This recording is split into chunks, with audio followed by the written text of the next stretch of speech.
this petition is the Output-Based Approach Program, Ministry of Health, East Africa Public Health Laboratory Networking Project, Kenya Medical Supplies Authority, the Green Zones Development Support Project Phase 2, Kenya Forest Service, Kenya Industry and Entrepreneurship Project, Kenya Health Sector Support Project, Kenya Petroleum Technical Assistance Project by the State Department of Petroleum, the Off-Grid Solar Access Project for underserved counties, Ministry of Energy and the SNV Netherlands Development Organization, Intelligence Service Development Fund, the 220 kV and 132 kV transmission projects, Kenya Electricity Transmission Company Limited, Nairobi Ring Transmission Line Project, Kenya Electricity Transmission Company Limited, Kenya Electricity Expansion Project, Rural Electrification and Renewable Energy Corporation, Kenya Electricity Modernization Project, Rural Electrification and Renewable Energy Corporation, the Kenya Electricity Modernization Project, Ministry of Energy, Last Mile Connectivity Project, Kenya Power and Lighting Company PLC, the Kenya Off-Grid Solar Access Project for underserved counties, Rural Electrification and Renewable Energy Corporation, Kenya Development of Solar Power Plant in Garissa Project, Rural Electrification and Renewable Energy Corporation, the East Africa Center of Excellence for Skills and Tertiary Education in Biomedical Sciences, Phase 1, Ministry of Health, the Kenya Health Sector Program Support 3, County Government of Kisii, the Kenya Marine Fisheries and Socio-Economic Development Project, Ministry of Agriculture, Livestock, Fisheries and Cooperatives, Kenya Maritime Smart Agriculture Project, the Department for Crop Development and Agricultural Research, Roads 2000 Phase 2, Kenya Rural Roads Authority, the Kenya Health Sector Support Project, Health Sector Services Fund, Ministry of Health, the Kenya Informal Settlement Improvement Project, State Department of Housing and Urban Development, upgrading of Kibwezi Mutomo Kitui Road, Kenya National Highways Authority, support to road sector policy, 10th EDF, Rural Roads Rehabilitation Project, Kenya Rural Roads Authority, EPC, turnkey construction of 5-foot bridges and T-Mall flyover in Mombasa and Langata Roads Project, Kenya National Highways Authority, the Mombasa Gate Bridge Construction Project, Kenya National Highways Authority, Bagamoyo Horohoro Lungalunga Malindi Road Project, Kenya National Highways Authority, the Horn of Africa Gateway Development Project, Kenya National Highways Authority, Kapchorwa, Swam, Kitale, and Eldoret Roads Project, Kenya National Highways Authority, the National Urban Transport Improvement Project, Kenya Railways Corporation, the Nairobi Sanitation Output-Based Aid Project, Nairobi Water and Sewerage Company Limited, Kenya Transport Sector Support Project, State Department of Infrastructure, the Global Fund HIV/AIDS Program, Ministry of Health, and Judicial Performance Improvement Project. The second batch is the reports of the Auditor General and financial statements in respect to the following institutions for the year ended 30th of June 2019 and the certificates therein. Okame Technical and Vocational College, Kisiwa Technical Training Institute, Sikri Technical and Vocational College for the Blind and Deaf, Sangalo Institute of Science and Technology, Northeastern National Polytechnic, Musakasa Technical Training Institute, Kenya Forest Service, Ugenya Technical and Vocational College, Ramogi Institute of Advanced Technology, Mawego Technical Training Institute, Export Promotion Council, the Brand Kenya Board, Kenya Plant Inspectorate Service, and lastly, the Veterinary Medicines Directorate. Thank you, Honorable Speaker. Next, by a member of the Departmental Committee on Finance and Planning, the Honorable Boni Mwalika, member from Boni.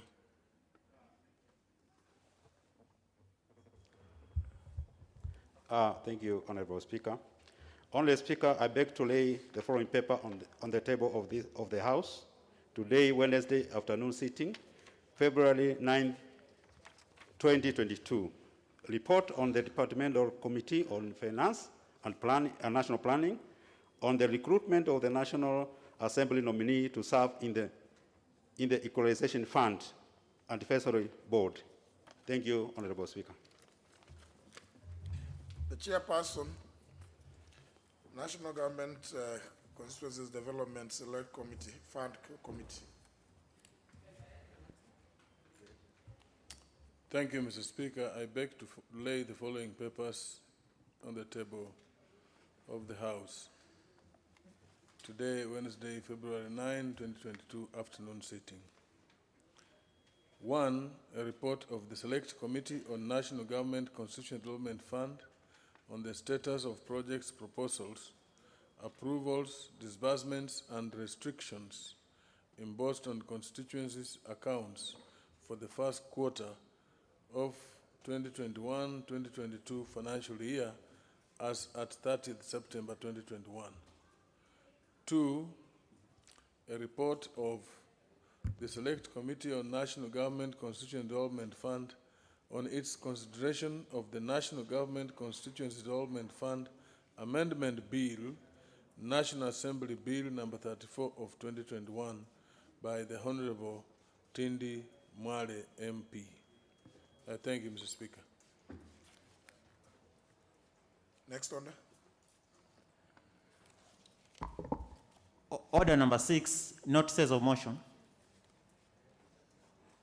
Honorable Munyini. Thank you, Honorable Speaker. I beg to give the notice of the following motion. That this House adopts a report of the Select Committee on National Government Constitutional Development Fund on stalled and or incomplete projects initiated through the National Government Constitutional Development Fund but falling under the county government functions, laid on the table of the House on Tuesday, August 17, 2021. Thank you, Mr. Speaker. Honorable David Boni Mwalika.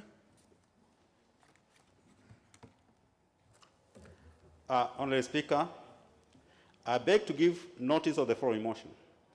That taking into consideration the report of the Departmental Committee on Finance and National Planning on the recruitment of the National Assembly nominee to serve in the Equalization Fund and Federal Board, laid on the table of the House on Wednesday, 9th, 2022, and pursuant to the fulfillment of Article 204 of the Constitution and paragraph 41D of the Public Finance Management Equalization Fund Administration Regulation 2021, this House approves the nomination of Mr. Abdullahi Adan Karif for the appointment as the National Assembly nominee to the Equalization Fund and to the Board in accordance with the paragraph 41D of the Public Finance Management Equalization Fund Regulation 2021. Thank you, Mr. Speaker. Next order. Order number 7, questions and statements. First question by the Honorable Sosion.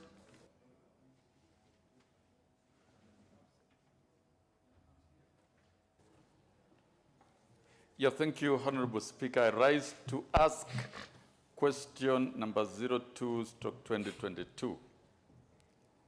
Could the Cabinet Secretary provide, directed to the Cabinet Secretary of the National Treasury and Planning. 1, could the Cabinet Secretary provide a status report regarding payment of pension to Ms. Doris Akumo-Okello, a beneficiary and next of kin of the late Ayub Okello Kitaga, personal number 295264, who served as a teacher under the Teacher Service Commission. 2, when will the said funds be paid to Ms. Doris Okello, considering that she has provided the necessary documents for processing of the dues in the year 1994? I thank you, Honorable Speaker.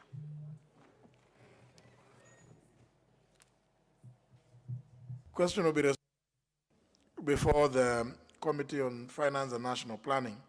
Next question by the member for Magarini, the Honorable Michael Kingi. Thank you, Honorable Speaker. I rise to ask question number 28 of 2022 to the Cabinet Secretary for Education. 1. Could the Cabinet Secretary provide a status report regarding registration of all public schools and secondary schools in Magarini constituency?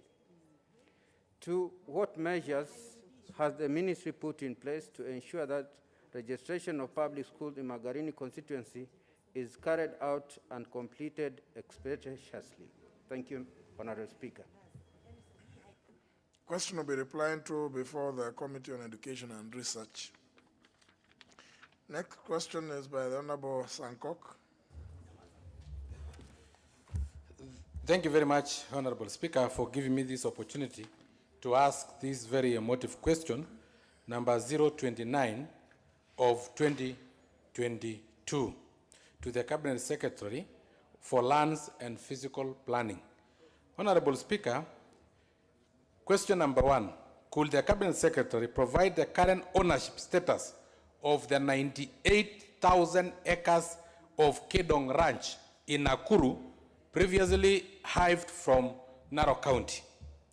2, could the Cabinet Secretary also provide the list of names of directors of the said ranch? 3, could the Cabinet Secretary further provide a detailed report of the said ranch with regard to its acquisition by Kedong Ranch and other private developers from how it was acquired from the Maasai community? Wazisema wamenunua kwa wazungu, hakuna mzungu alikuwa Maasai.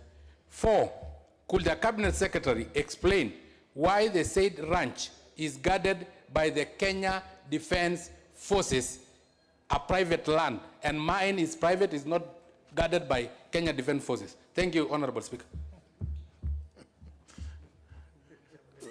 Maybe the Honorable Sankok might be requiring to get KDF to guard his. The question will be replied to before the Departmental Committee on Lands. Last question is by the member for Kibra, Honorable Imran Khan. Okoth, sorry. Thank you, Mr. Speaker. Mr. Speaker, I raised to ask question number 13 of 2022. This question, I brought it last year, Mr. Speaker, but it was never responded to. It is directed to the Interior, the Cabinet Secretary for Interior and Coordination of National Government. Number 1, could the Cabinet Secretary explain the circumstances surrounding the abduction and subsequent killing of the late Cynthia Makoa, a Form 4 student at Kibra Girls Soccer Academy in Kibra constituency, who was abducted, killed, and dumped into a river in Shianda village, Mumias East Sub-County, Kakamega County, while visiting a family during the October 2021 school holidays?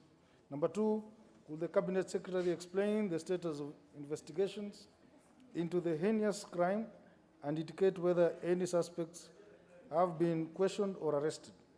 3, what steps is the government taking to end the increasing cases of gender-based violence in the country, which have seen many women and girls injured, maimed, or killed, and ensure justice for the victims? Thank you, Mr. Speaker. Question will be replied to before the Departmental Committee on Administration and National Security. That ends the first segment. The second segment is a request for a statement by the Honorable Dido. It's the Honorable Rasso, isn't it? Yeah, Honorable Rasso. Thank you very much, Honorable Speaker. Honorable Speaker, I wish to request for a statement regarding the abduction of Haji Roba Abdul Sereka on 2nd February 2022. Honorable Speaker, pursuant to the provision of Standing Order 44-2C, I rise to request for a statement from the Chairman of the Departmental Committee on Administration and National Security on the abduction of Mr. Haji Roba Abdul Sereka on 2nd February 2022 along Popo Road in South Sea Estate in Nairobi. Honorable Speaker, Mr. Sereka is a 58-year-old renowned businessman a father of 5, and a resident of Marsabit Town, a retired educationist who served in senior positions in the Ministry of Education for 25 years, and a philanthropist.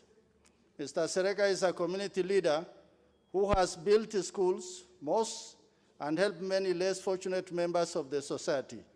He is currently the chairperson of Marsabit Chamber of Commerce. Honorable Speaker, on 2nd February 2022, at 1100 hours, while on his daily routine, Mr. Sereka was abducted along Popo Road in South Sea Estate by over 10 armed men who sped off in a white Toyota Land Cruiser, registration number KBW 456E, accompanied by 2 other vehicles, a Subaru and a Toyota Rush. To date, efforts to trace the whereabouts by the family, friends, and members of the community have been futile. Honorable Speaker, Kenya is governed by the rule of law, and the government should protect the lives and property of its citizens. Further, Article 4, 19, 20, and 28 of Constitution of Kenya 2010 provide that every person has inherent dignity and the right to have that dignity respected and protected. Sadly, Mr. Haji Sereka has been held incommunicado from 2nd February 2022 to date, and his abduction has caused a lot of trauma to the family, friends, and community at large. Honorable Speaker, it is against this background that I seek a statement from the chairperson of Departmental Committee on Administration and National Security on the following. 1, could the relevant government agencies establish the whereabouts of Haji Robert Sereka and give reasons behind his abduction? What efforts has the government taken to ensure that Mr. Sereka is brought to lawful custody, if necessary, where his family, friends, and the community can access him?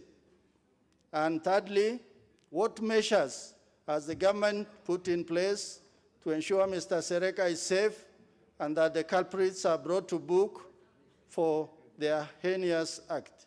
I thank you, Honorable Speaker. Now that I don't see the chair of the committee, the question will be channeled to the committee through the office of leader majority. Yeah. Yeah, that because the chair is not, but the matter is urgent. Next order. Order number 15, the Health Laws Amendment Bill, National Assembly Bill number 2 of 2021, second reading, resumption of debate. As when the House arose, the Honorable Millie Odhiambo was on the floor. You have a balance of 4 minutes. Thank you, Mr. Speaker. Mr. Speaker, I had indicated when I started speaking that I support the Health Law Amendment Bill, but I'll be supporting it with proposed amendments by the committee. Mr. Speaker, I had indicated some of the reasons why I was supporting the bill. That Speaker, it is what this bill seeks to do is to amend 17 pieces of legislation relating to the health sector.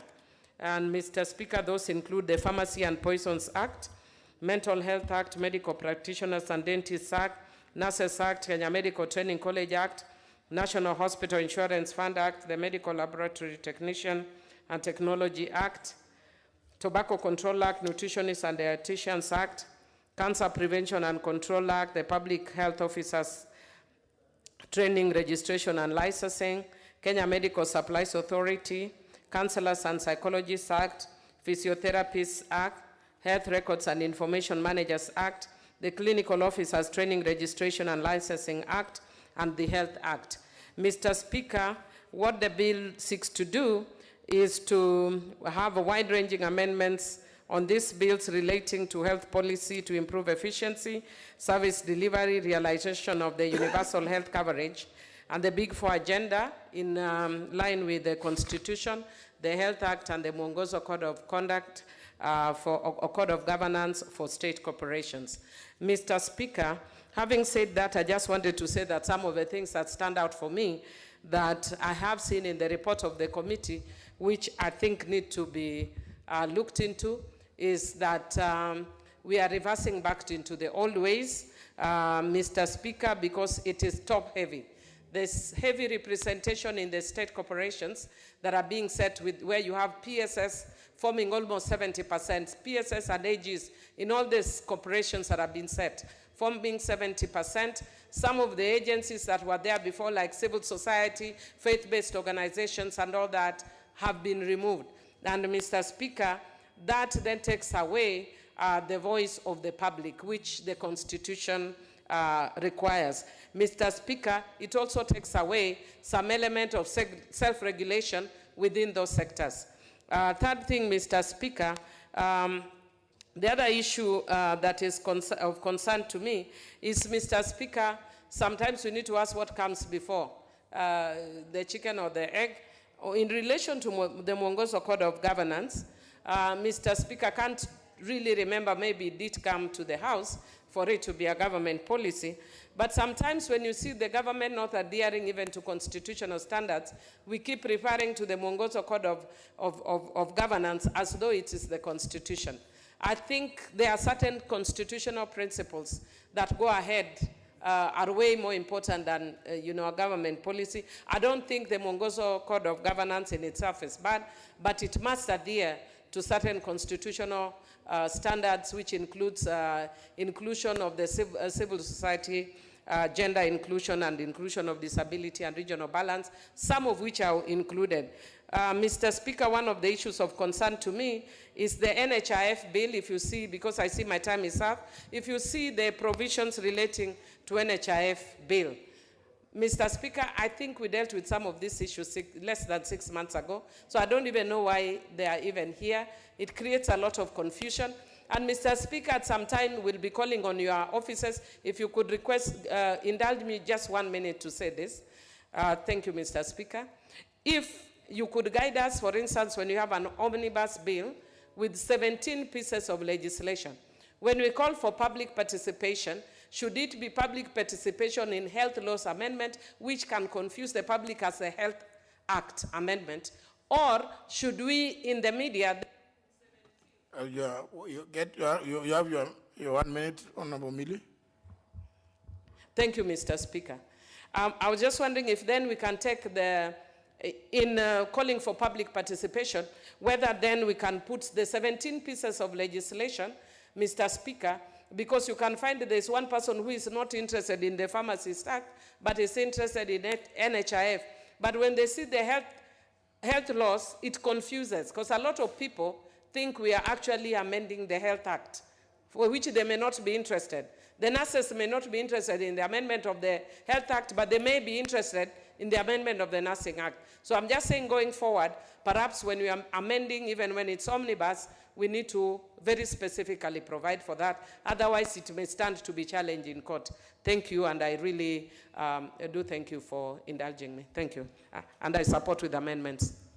I think one key amendment, Honorable Millie, should be one that addresses the issue of a decision that the House has taken in the last 6 months.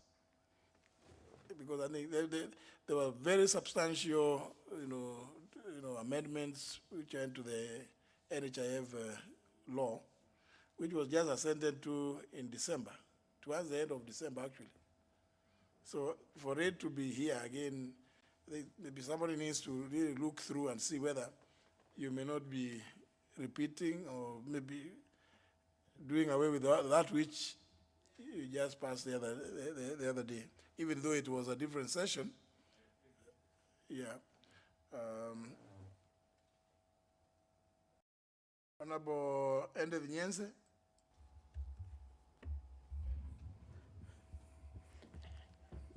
Thank you, Mr. Speaker, sir. I do not wish to contribute to this. Thank you. I'm just following the requests. Honorable Mwangi Mburu. Thank you, Mr. Speaker, but I also didn't intend to contribute to this. Oh. Honorable Nyikal. Yeah, thank you, Mr. Speaker. Mr. Speaker, I rise to support this bill, but with a lot of reluctance. I must bring that out at this point. Mr. Speaker, the object of the bill is to harmonize the health laws and to be in line with the Mwongozo Code of Governance. And those are really the main issues. But Mr. Speaker, there are very many issues that have been raised. And the only reason I'm actually supporting with reluctance is that the committee has sat down and has proposed very many amendments. And if those amendments pass, then I will be happy with this.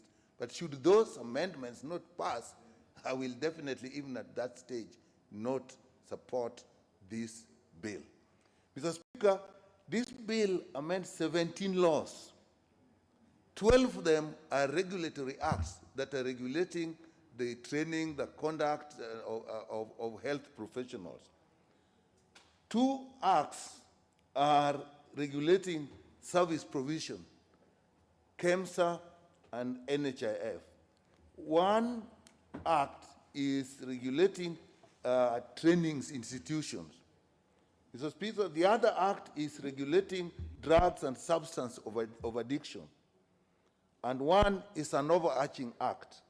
Mr. Speaker, an omnibus covering so many laws with so many various objectives is unlikely. Mr. Speaker, an omnibus bill that is covering so many laws that are looking at very different functions is likely to cause confusion. And that's why the committee had to come in and do very many amendments. Because of that, it ignored very basic principles. 1, the principle of representation. We are all aware that when we are dealing with regulatory bodies or professionals, representation is important. Even in service delivery like NHIF and KEMSA, representation is very, very important. Now, with self-regulation is particularly important when you are dealing with professional bodies. Now, this bill, as is now, is actually overpopulated with government officers. PSS, the Attorney General, and therefore denying the stakeholders the chance to actually participate. Mr. Speaker, the same bill is saying it is adhering strictly to Mwongozo Code.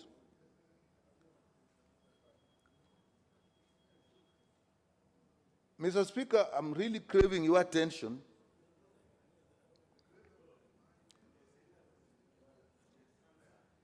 There's answered, okay. Mr. Speaker, we would want to know whether this Mwongozo Code of Governance actually is an instrument that can guide or actually change what Parliament has done on that basis alone. If you look, for example, when you are looking at representation in NHIF, very important institutions like the teachers, the service providers were actually left out. So very important stakeholders were left out. Like if you look at NHIF, organizations like KOTU, organizations like NAT were actually left out.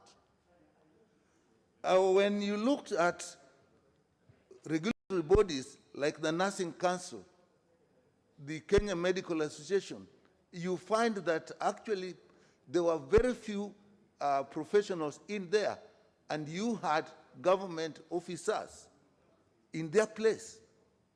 So, Mr. Speaker, to that extent, this bill, as if it passes as it is, it will actually be a disaster for professional regulation and even for stakeholder participation on all the laws that are affected. However, when this bill came here and the issue of public participation arose, we looked at it, the committee looked at it, and Mr. Speaker, the committee has made massive amendments. And I wonder, another principle that I may be guided in, how much amendments can be made on a bill and still the bill represents the original objective? That has bothered me.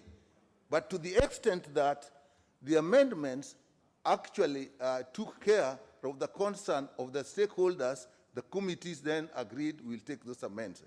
So it is on that basis, Mr. Speaker, that I will support this bill.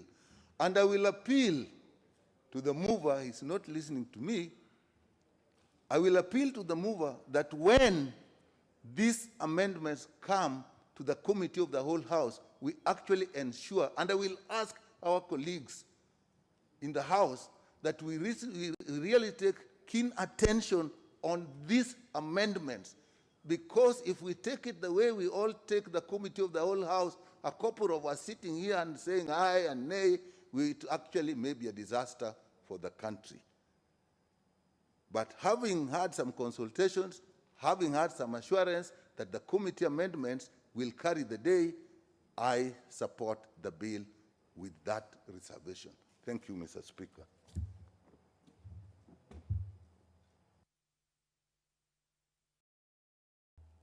Member for Funyula. Thank you, Honorable Speaker, for granting me opportunity to also drop a word in respect of the Health Laws Amendment Bill 2021, Bill number 8, whichever, Bill number 2. Honorable Speaker, for all the time I have been here, and our first time is coming to an end, I've always been uncomfortable with the omnibus bills that tend to amend so many bills in one particular bill. Attempts to amend very many acts of parliament in one particular bill. You rob the people of Kenya the opportunity to constructively contribute to the contents of the bill. You rob the people of Kenya and Parliament the ability to deeply scrutinize the bill in order to enrich for the purposes of benefiting the people of Kenya. Honorable Speaker, as my colleagues have said, the bill seeks to amend 17 acts related to the Health Act, health sector, and other related issues. Honorable Speaker, there are two major issues that come out of this amendment.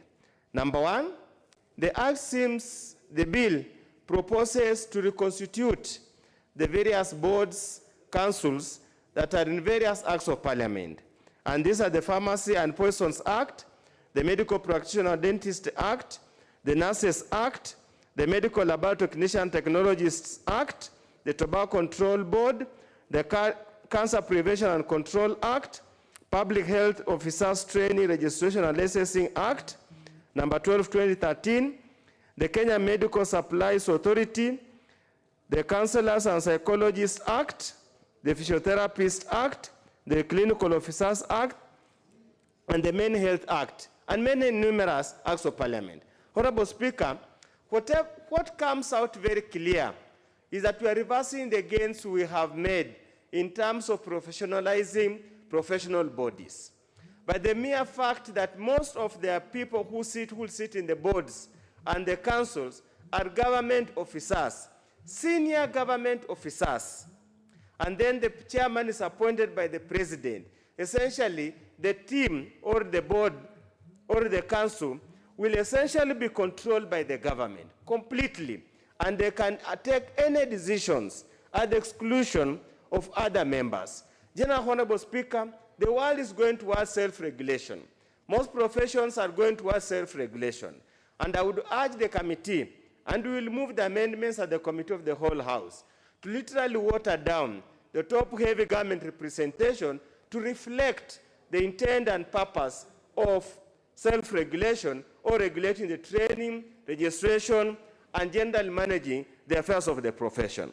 Honorable Speaker, again, looking at even the process of appointment, Honorable Speaker, it would seem the idea is that the board will outsource, resource, that's the word we're using, resource or look for competent people.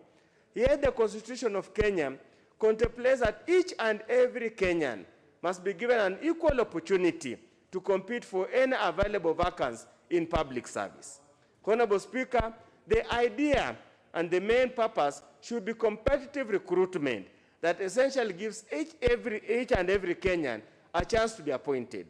And many court cases have actually led to that particular idea that you cannot purport to appoint members of the board, members of the council, through direct appointment before going through competitive recruitment. So therefore, we will make an amendment to ensure that any appointment, whether to any council or anywhere or any board, is done competitively through the process of advertisement. Honorable Speaker, the other particular issue that seems to come out very clearly is the issue of the quorum. Again, following the top heavy, with the quorum set, a few people, government appointed, can actually sit and make monumental decisions affecting a profession without involving the key people who are involved in the profession. So those are some of the amendments we'll make. Honorable Speaker, the second set of amendments that have attracted my attention in this particular bill is the issue to do with the NHIF. And as my colleagues have mentioned, we just dealt with a bill to do with the NHIF sometimes last year in October. And I remember we went through the winnowing process, we made some amendments, they went through, and indeed, it is good that we moved forward. Honorable Speaker, again, more or less the amendments being proposed tend towards that particular area, and that's in respect of universal health coverage scheme. We note the key management board of the NHIF now changes to National Hospital Insurance Fund Board of Management. I really do not see the difference with any other term, but probably that should be able to bring it to line with whatever they call mwongozo. But Honorable Speaker, there are two issues that come out that we need a sober and a serious discussion. On the issue of those members of the society, the indigent and the vulnerable that are supposed to benefit from government subsidy. The idea of universal health care is to get everybody a medical care. Honorable Speaker, we have had challenges in identifying members for the safety net program. We have had challenges of identifying members for cash transfer. For example, in my constituency, the rundown to 2017 election, they only selected those members they know they were supporting Jubilee. And they left out all other members who are not known to be supporting Jubilee. It was like a carrot and a stick dangled before them. You go and vote, then we enlist you into the program. Especially in the second, in the election rerun. Leaving the same program to the same people, we are going to have another continuous problem of complaints all along. And that's why in the previous amendment that I had proposed amendment, they get this subsidy. I will make a second attempt to make those amendments, and I hope my colleagues and the committee will see the essence why it is important that we get other people to be involved in the identification of those people who require support and those who do not require support. Honorable Speaker, when you look at the bill, it has got a proposal to amend the NHIF Act by a new clause 22D, specifically subsection 3, that talks about regulations and rules.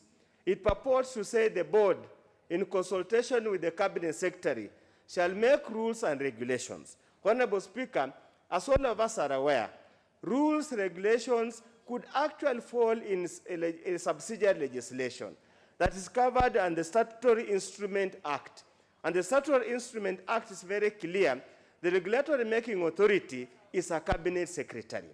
So this is an amendment that we must make to align this amendment in line with Statutory Instrument Act, so that we do not see cases where we seem to be so confused. Honorable Speaker, as I conclude, health is such an important matter. And many places, Honorable Speaker, in many counties, noting that health is a devolved function, in many counties, if there is any area that seems to be made problematic and is causing a lot of grief to many residents, is health services. Honorable Speaker, I do not know where the angel will come from so that he can bring the Holy Spirit to the new set of governors that will be appointed to prioritize health care. If there is any aspect that devastates a family, however rich it is the issue of the medical bill. If there is anything that can destroy a family, is long-term medical costs that are unable to bear. I hope and pray that those of the Kenyan people, when you go to the next election, the most important criteria is to listen to those who are aspiring to be governors. Do they talk about health? Do they prioritize health? Do they present workable solutions to the health crisis that we have in this country? We lose people to very many preventable diseases that we could have easily sorted out at an early stage. With those few remarks, Honorable Speaker, I support, but I'll bring some amendments. Thank you. Honorable Russell. Thank you very much, Honorable Speaker. Honorable Speaker, I wish to comment on this omnibus bill of Health Law Amendment Bill number 2. Honorable Speaker, eventually I think you are likely to be the gatekeeper, the depository of knowledge in this House. As I look around the House, this is a very important bill. This bill is about this country. It is about the health of this nation. It proposes certain fundamental changes to the existing acts within the health laws that have been enacted by this House. The absence of the chair and the absence of key members of the Health Committee is telling.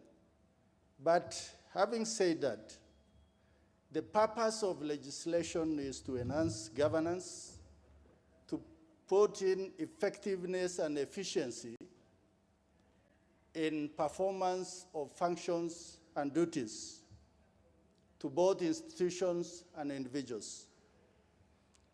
This House, as it enacts laws or as it amends the old laws, must take into consideration that what is the object of doing this. When we have the omnibus bill, I think largely the omnibus is intended to bring about correction, not fundamental changes to existing acts and existing laws that superintendent's institution. Honorable Speaker, having looked at this amendment that has been suggested, I see an attempt to inject bureaucracy to control, as opposed to injecting professionalism that would, to an extent, add value in the way we are able to control the health institution. And I think as government, the purpose of government is to provide service and also to inject resources, and at the same time to make sure that those resources are used purposefully. Honorable Speaker, professional bodies, as those that have been indicated in this omnibus bill, are legal bodies, constituted by most qualified individuals. And that is how important it is that as we bring this bill before the House, we must look at how much public participation has taken place. And what we mean by public participation in this particular omnibus bill is the public that involves the consumers, but also stakeholders who are the main player or players in the health arena.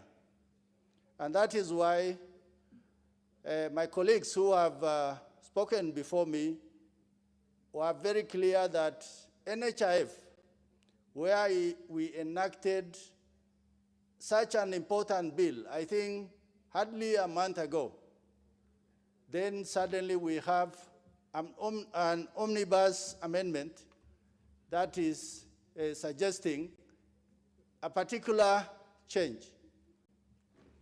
I'm not sure if those who have moved the amendment have looked at the extant bill, which was just recently signed into an act of parliament. Honorable Speaker, as bills come before the committees of the National Assembly, the committees will scrutinize.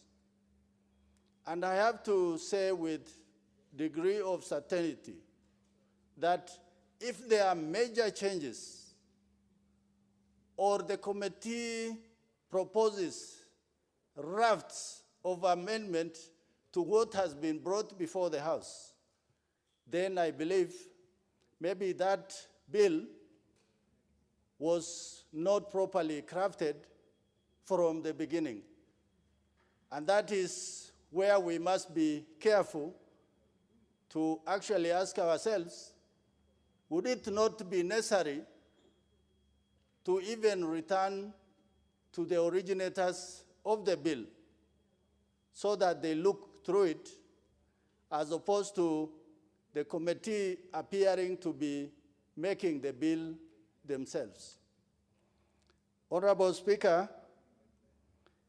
at this point in time, in the life of the 12th Parliament, there are certain laws that can easily be enacted without participation of most of us. These particular laws, if they sneak through the House, in the long run, they will have far-reaching ramifications on institutions and on the way those particular laws can be objectively implemented. And the implementers might find it very difficult, in the end, blaming the National Assembly for crafting or for coming up with bad laws that are difficult to implement. For this and other reasons, I would also urge the leader of the majority, who I really congratulate because he actually has now become a permanent feature in this House, as even the committee chairs have taken flight, so that certain laws, we rather take a longer time for them to be enacted as opposed to rushing them through the House. With those remarks, Honorable Speaker, I thank you and I beg to support. Thank you, Honorable Speaker.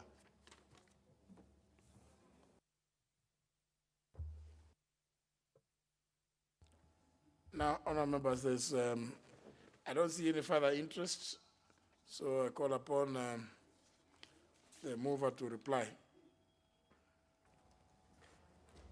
Leader of majority. Yes, thank you, Honorable Speaker. Honorable Speaker, debate on this motion began, on this bill, started yesterday, and I'm grateful to the members who have found time to contribute to it. But like I said in my moving yesterday, this bill was introduced at the beginning of last year. And because of the extensive consultation it had to go through as issues were raised on it,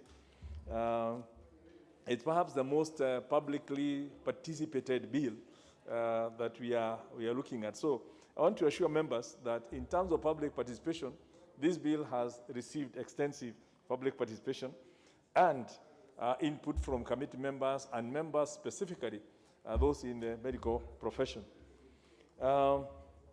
And if you look at the committee report, members will actually notice that there's a whole raft of amendments which Honorable Dr. Nyikal did mention about, and Honorable Miri Odhiambo mentioned about.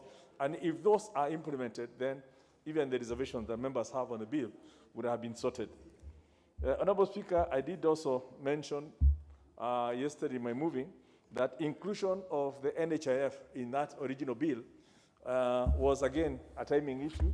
This bill had been done even before we brought in the NHIF bill and had anticipated to do some of the things that we eventually did and carried in the National Health Insurance Fund bill. Hence, any references to the NHIF now will actually be sorted out at the Committee of the Whole House through an amendment to remove them because they've already been incorporated in the act that has been signed. So I had indicated that yesterday, and I think we will continue from the same basis. And again, it's the same thing in terms of the issues of top-heavy. The representation, this is one of the issues that had brought problems and caused a lot of the regulatory agencies to appeal to members for interventions, because we also agree you can't have lots of government within the regulatory, the 12 regulatory bodies being covered by the Act. But by and large, I think it's a very good bill, especially with the amendments that will have gone through the Health Committee at different stages. And I look forward to members participating, as the Honorable Raso has said, especially when we come to the Committee of the Whole House, so that we can ensure that we amend this bill to accord with the wishes of the House. Honorable Speaker, with those remarks, once again thank the members who participated and look forward to their further participation during the Committee of the Whole House. I beg to reply.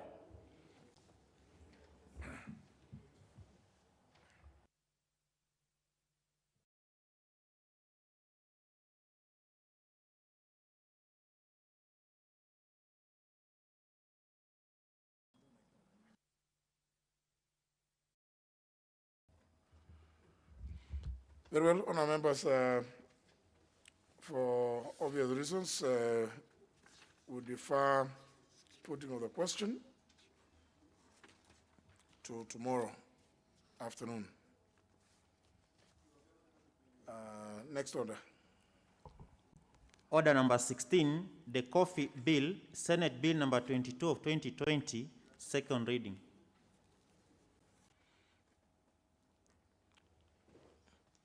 I don't see the chairperson of the committee.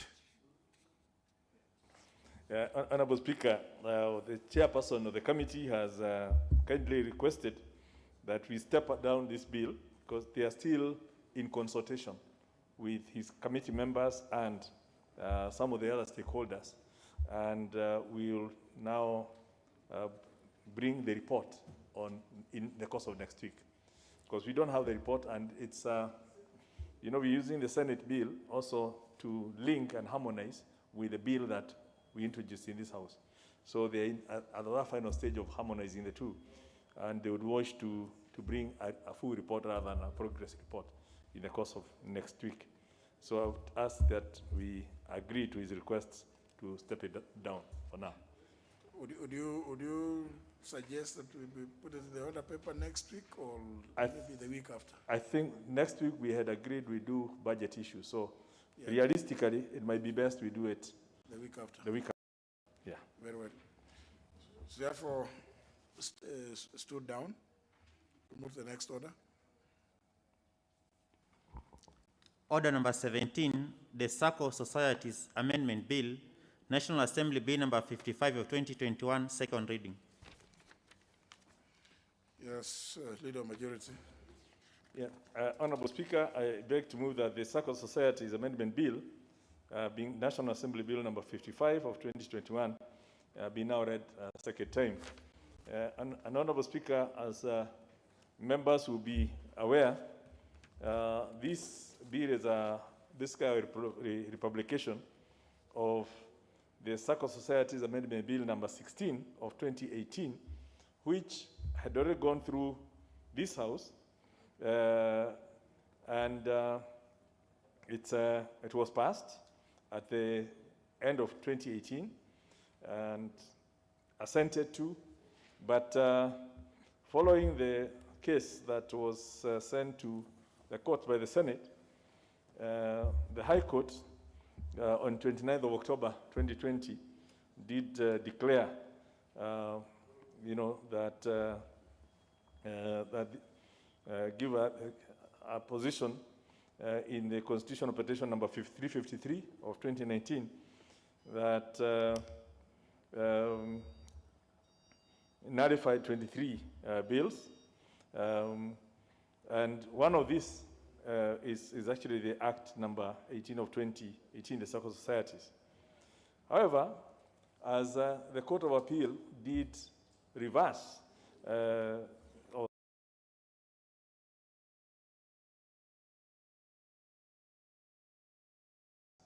were upheld, including this one. The decision to nullify was upheld, including this one, the SACCO Societies, on the understanding that it had not gone to the Senate. So the decision that we then took from House Business and following guidance from Chair was we republished this bill, which has already gone through public participation. It has been completed in this House for purposes of then forwarding it to the Senate, so that the bit that the courts were uncomfortable with, that it had not gone to the Senate, will now be completed, and then we can have it, if they concur with everything, we can then have it re-assented to, and it becomes the law.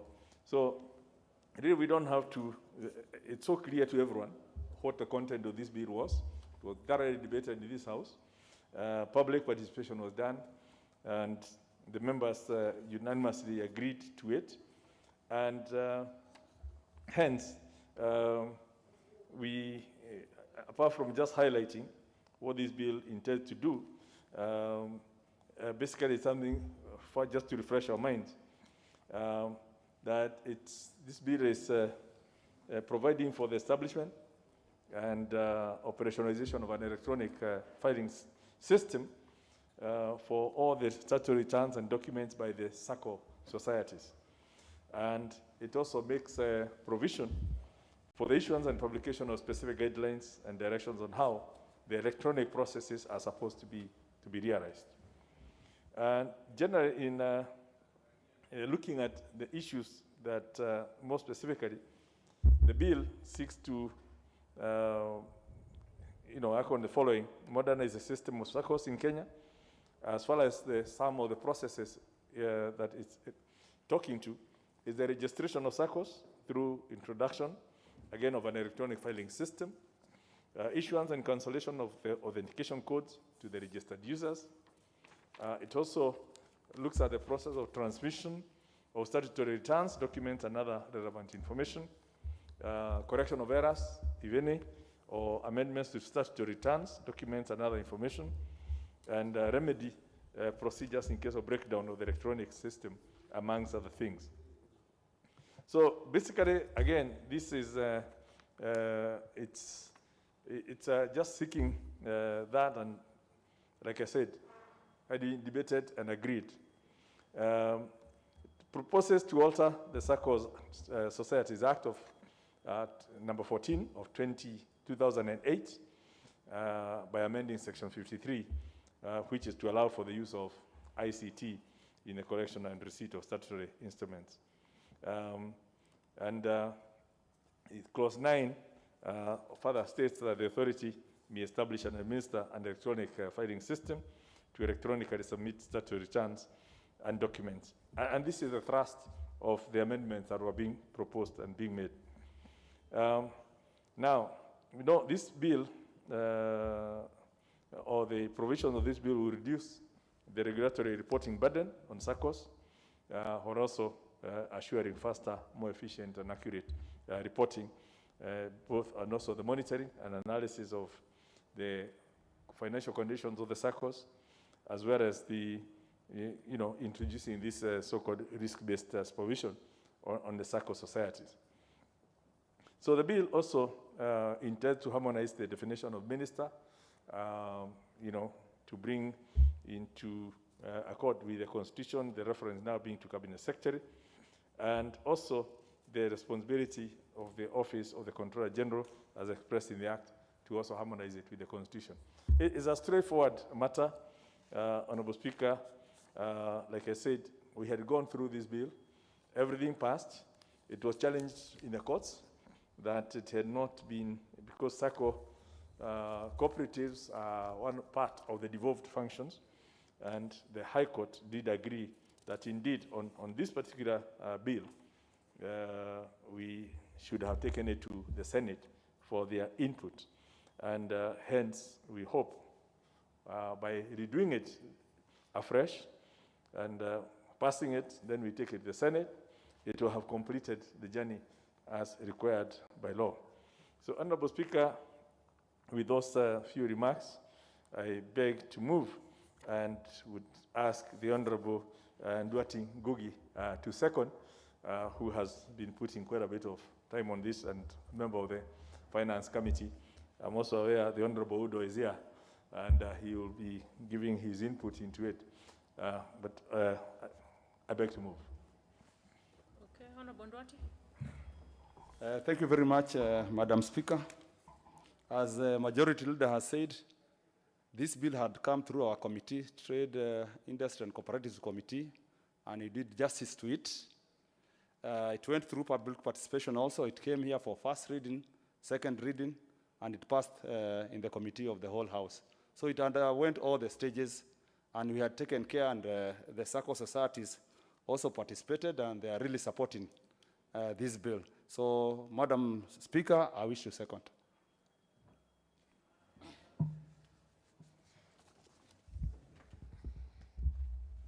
Honorable members, I propose the question, which is that the SACCO Societies Amendment Bill, National Assembly Bill number 55 of 2021, be now read a second time.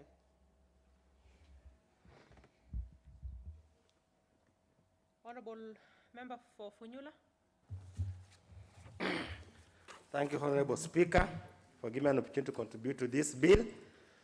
As the Leader of Majority has said, as my colleague in the Committee of Trade, Industry and Cooperatives has said, we had actually discussed and dispensed of this bill, both at the Committee of Trade, Industry and Cooperative, as well as the floor of this House, and we had passed with the amendments that had been moved by various members. But obviously, Honorable Speaker, following the litigious nature of our sibling, who is idle, instead of dealing with devolved issues, they want to get involved in very mundane issues. It has come back to this floor for purposes of complying with the court ruling under the court appeal case. Honorable Speaker, the bill, essentially the thrust of the bill is to provide for electronic filing of returns. And this is in line with the ongoing digitalization of government services. As it has been the practice in the past, Honorable Speaker, any SACCO, any cooperative society, or any SACCO that is required to file returns was required to carry hard copies and bring to relevant offices. The purpose of the electronic filing system, Honorable Speaker, is to ease the burden of paperwork, to ease the burden of travel, and to ease the burden related to wrong filing. It's therefore expected, Honorable Speaker, the electronic filing system will ensure risk-based supervision of cooperative societies and SACCOs, and will allow for timely intervention in the event there is any mismanagement or unprofessional issues at the SACCO.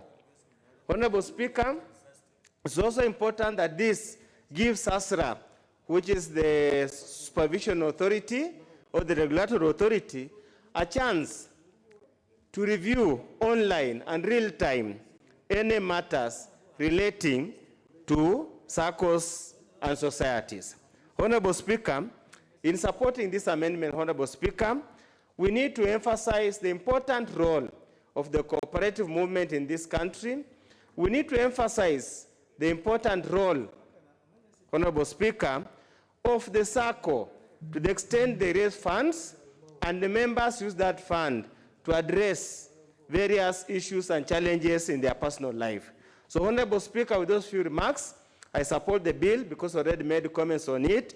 There's nothing more we are adding, and I urge my colleagues to pass it so that to transmit to Senate so that they can finalize the matter and give SASRA the opportunity to supervise and manage SACCOs adequately and efficiently. Thank you, Honorable Speaker.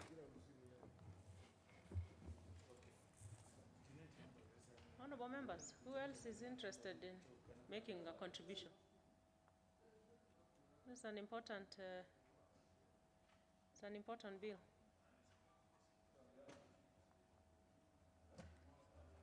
If there be no further interests, I'll call upon the mover to reply. Yeah, Honorable Speaker, I want to thank the seconder and the member who's contributed. And it's understandable the fact that members had already exhausted debate on this, and we're only doing it for technical purposes to help complete what should had not been completed. I would understand why the reduced interest in contribution. But nonetheless, I want to thank the members for being here and having contributed, and I beg to reply.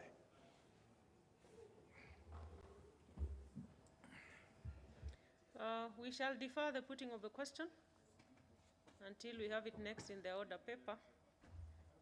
We can move to the next order. Order number 18, motion, official documenting of the history of the National Assembly. Leader of Majority.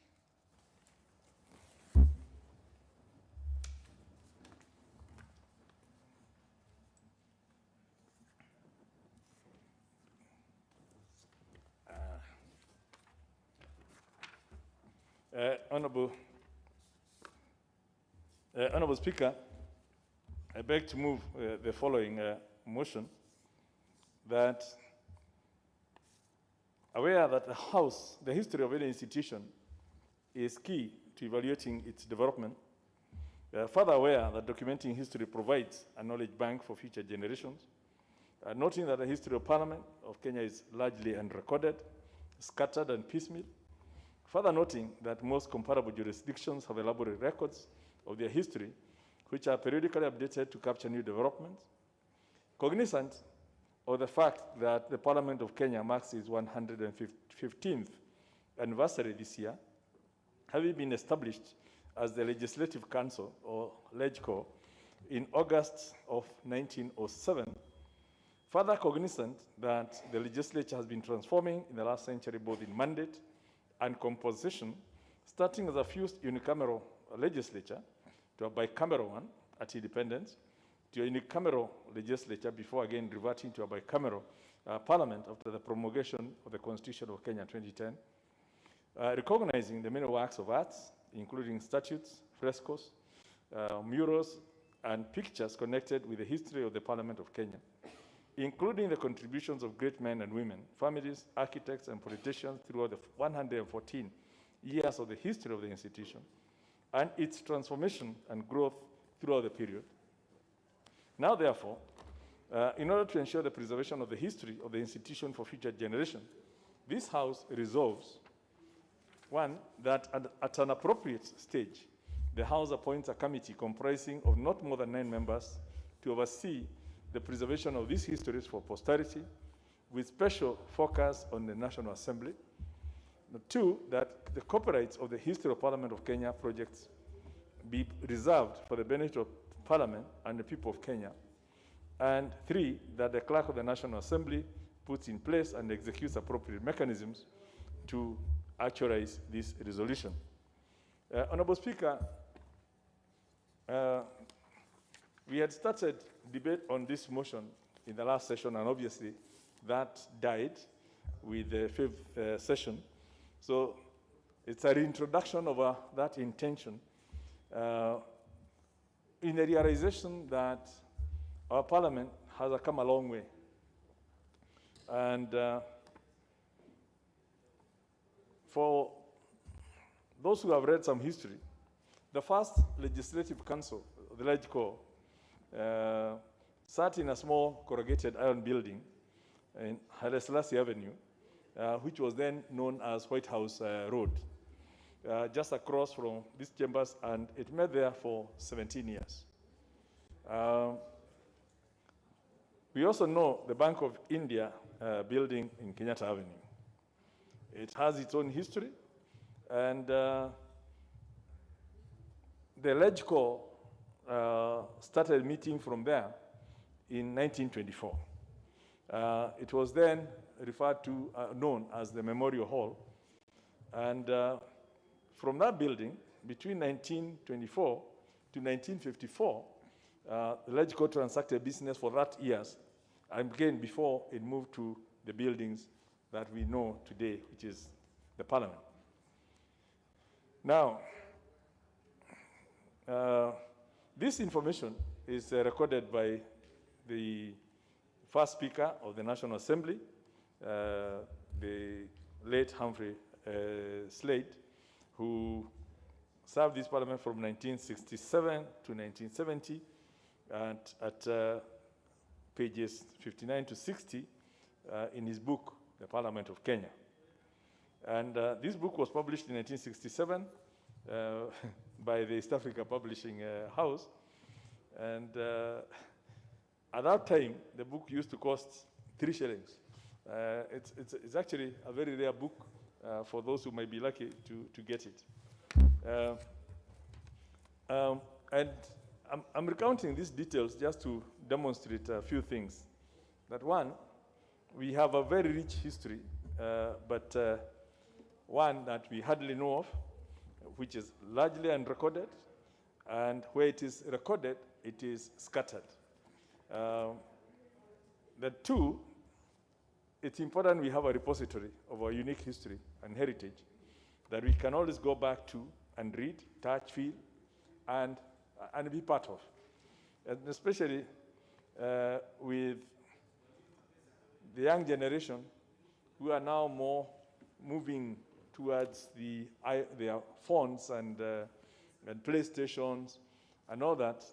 In the near future, we probably will never have anyone who can tell you what happens in Parliament, what happened in Parliament, where these traditions that we keep talking of, that Parliament is about its history, its traditions and pronouncement. We could lose all that if we actually don't get into this documentation. And the third reason I'm recounting these details is, as Chinua Achebe, the world-acclaimed Nigerian novelist and essayist once said, that there's that great proverb that until the lions have their own historians, the history of the hunt will always glorify the hunter. And we therefore need to tell our history. And we've seen the distortion that has happened to our own history of Kenya, depending on who tells that story. If you're reading from the colonial books, you'll find that much as the mountains have been there, Mount Kenya has always been there with its own different names. In the books we are told, the first man to see Mount Kenya was a certain colonialist. The first person to discover Nyahururu Falls was somebody Thompson. But it has always been there. But because the locals had never documented it and actually come to claim it and get him in Lake Victoria, being named after, Queens, we risk that even the Parliament of Kenya, some people may not even know, some of these things, and it could be written in history from a different perspective. So it gives me then great pleasure too that as I move this motion, and also to note that other parliaments have been doing the same in terms of their documentation. If you look at our UK counterpart, the parliament in the United Kingdom, they have what they call the preservation and access team, which basically ensures that all the precious collections are cared for, conserved, and prepared for digitization or loan. And the Information and Records Management Service, which goes by the acronym IRMS, supports the management and protection of parliamentary information. Indeed, because of this documentation, the Westminster and its traditions becomes part of the United Kingdom tourism and attracts quite a number of visitors who come because they've read, they know about those traditions, and even the procession, the speaker's procession, is one of the things that people queue to wait for the speaker's procession so they can record it, they can do it because of the significance it's been accorded. And but all this is because once it's documented, people can know about it in other jurisdictions and get to get it. Honorable Speaker, when you go to the US, in the Congress has what they call the Center for Legislative Archives, and this is where you'll find all the historical records of the House of Rep, as well as the Senate. New Zealand has historical bills, which are again accessible online, and they have a massive collection as far back as 1854. And these are just examples, just to buttress the point that this is the path that others have trodden with success, and there's no reason why the Parliament of Kenya cannot do the same. We also know we will not be starting from zero.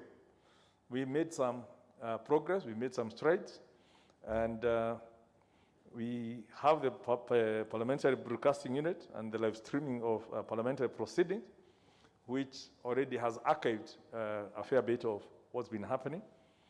We have our social media handles and the website that contains thousands of photographs of this House in action, whether in committees or in chamber, and or when the Honorable Speaker is meeting with visiting dignitaries. And if we also know that Honorable Speaker, and I know you know this because we sit together in liaison committee, we've been having this annual showcasing of the work of committees of Parliament, which has all been documented in bits. So at least there's somewhere to start. But it's all scattered, and I'm not sure how much we'll get if we went to our library in terms of, some of the contributions or how easy it is to actually get what did TJ say on a certain day. I'm sure he would want his generations to come to be quoting him and to even say when, even some of the drama we've had in this House, for whatever reason, it will be important to see that order being recorded. I'm also aware that if you are to search our website, that's Parliament website, you will access a fact sheet on the history of Parliament. And again, this is a small publication, but it's a great start. And I'm told that we have about 30 such publications, again with scattered, depending on who's written it and what perspective. I also know one of the former clerks, Mr. Gishohi, did write something about Parliament. And I'm sure there will be several others who might help, in fact, from either memory or direct, to help in documenting this. So the long and short of it is, Honorable Speaker, is after 115 years, if we don't document what we have, we're likely to lose it. We're likely to confuse future generations. And we will not be doing justice to the history of this nation and the history of this parliament. I also, I've mentioned the two documentaries that were produced by this House in terms of the interviews by committee chairs. And also, there was another documentary that was done recently. Members may have seen it or not, under the title of A House Defying COVID-19 documentary. And whereas these are not the only ones, at least it shows this House has operated in different circumstances. We've had night sessions, we've had, all those things. And they all have been to respond to the different circumstances that have challenged how we do business. And if we don't document them, those who come after us may not even know why we did things the way we did. And hence, I'm only saying it's important we document. Honorable Speaker, therefore, what gives me great hope about this motion is that all that we do here will be conserved and again systemized so that this generation and the future generations will access them and get to know what we are doing here, why we are doing it, why we are doing it the way we are doing it, and what others did before, why we changed things, at what point we changed our standing orders and for what reason.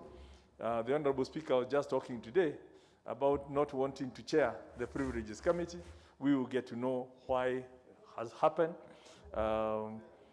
Some of those major decisions that have been made by those committees, which will guide future members. And even as we move from the 12th to the 13th Parliament, with our transition rates of 70% plus, it becomes very easy as part of the the induction for the new members when we have this documentation. So, Honorable Speaker, I believe this will be a gift to ourselves and to future generations. And I beg to move and ask the Honorable Engineer Nduati Ngugi, MP for Katanga, to second. Honorable Nduati. Honorable Gikaria is... Thank you very much, Honorable Gikaria. I think you have done this country proud as a former chairman of Energy Committee, and you made your contribution, which you also need to document. You should be fighting for documentation of your achievement, and you have done your part. Honorable Speaker, I really want to support what the majority leader has said, and say that it should come much earlier. Honorable Speaker, I had never come to this parliament before I was elected in 2017. And when I came here, I really wanted to study the history of this parliament. Honorable Speaker, there was nothing. When you walk along the corridors of this parliament as you enter here, you might think the only people who have made contributions to this parliament are the former speakers, because that is what you see on display. And I know there are members who have really done much for this house. Majority leader used to be a finance minister for a very long time in this country, and he did very well. Such a contribution should be available for our people. Honorable Speaker, as a parliament, I want to say we have failed. And there's a good example. If you go to judiciary, they have a judiciary museum. In fact, it's a good place where there's a lot of knowledge to be learned. In fact, you might even want to spend more than 3 days just learning the history of judiciary. Very well displayed. People who have been judges of the High Court, and other judiciary officials. So as a house, as one of government, we should borrow from judiciary, and we document our past. Honorable Speaker, we are doing a new building here. I think as part of what we want to do, on this side, we should be able to have our own museum where we can display our achievements. Honorable Speaker, you have done very well as one of the members of the Speaker's panel. We should be able to read your contribution. As you go out to contest as a governor, what you did here, your kids, my kids, should also be able to follow. Honorable Speaker, there are many bills which have been passed here. And we can make a mistake because we don't have a good record. Honorable Speaker, as we also document the achievement of members, we also need to list down the bills which have been passed here and maybe even have copies. Even if it's not in paper, maybe electronic, which our students can come here and study. And again, Honorable Speaker, a majority of members here, through CDF, they have done a lot for this country. This is something which we also need to document. Honorable Speaker, the other thing I want to talk about is Parliament is known to be a great building in this country. But Honorable Speaker, as a Kenyan, when you walk around Parliament, there are signs displaying that you are not supposed to take photos, which is quite unfair. It doesn't happen anywhere else in the world. This is something which we need to change because Kenyans are proud of this house. They should come here, take photos. We should be able to create a museum where they can visit anytime. They don't only have to listen to us through television or radio. They can come here and learn what we are doing. Honorable Speaker, with those few remarks, I want to second.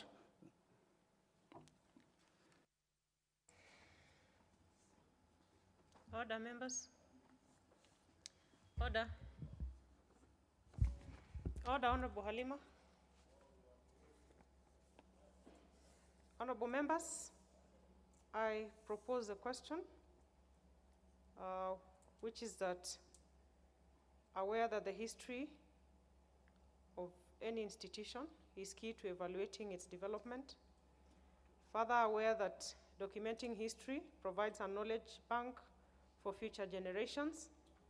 Noting that the history of the Parliament of Kenya is largely unrecorded, scattered and piecemeal.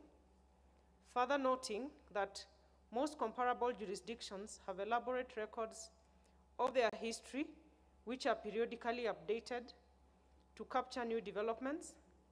Cognizant of the fact that the Parliament of Kenya marks its 115th anniversary this year, having been established as the Legislative Council, LegCo, in 1907, further cognizant that the legislature has been transforming in the last century, both in mandate and composition, starting as a fused unicameral legislature to a bicameral one at independence to a unicameral legislature, before again reverting to a bicameral parliament after the promulgation of the Constitution of Kenya 2010,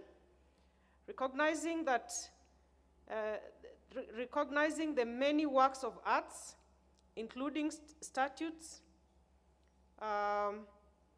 frescoes, murals, and pictures connected with the history of the Parliament of Kenya, including the contributions of great men and women, families, architects, and politicians throughout the 114 years of the history of the institution, and its transformation and growth throughout the period.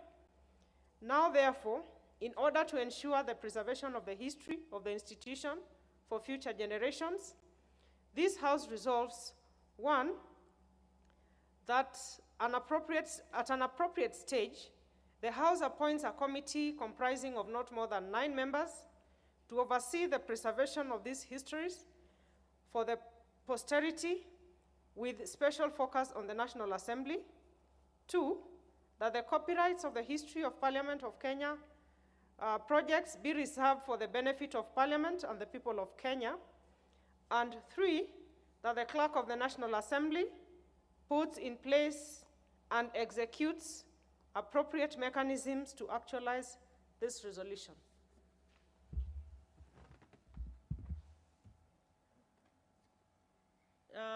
Let's start with the Honorable Gikaria David.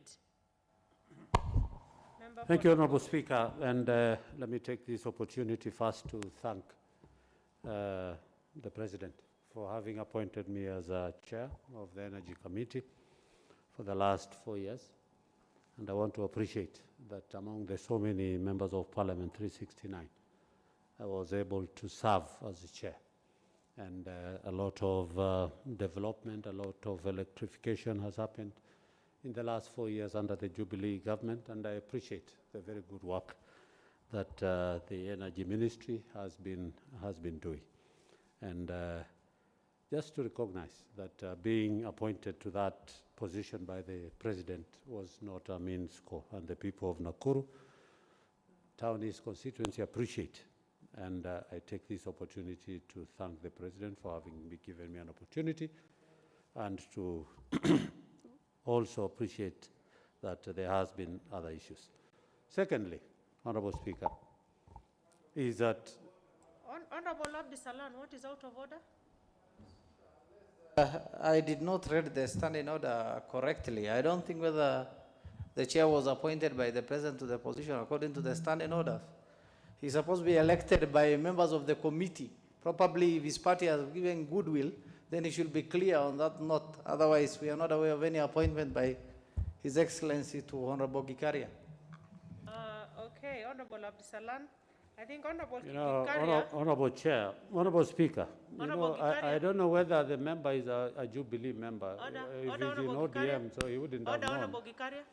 You know, if he's a member of ODM, he wouldn't. Order, Honorable Gikaria. You know, I'm letting you give your very good statement following the new reorganization within Parliament, and I'm doing it at my discretion.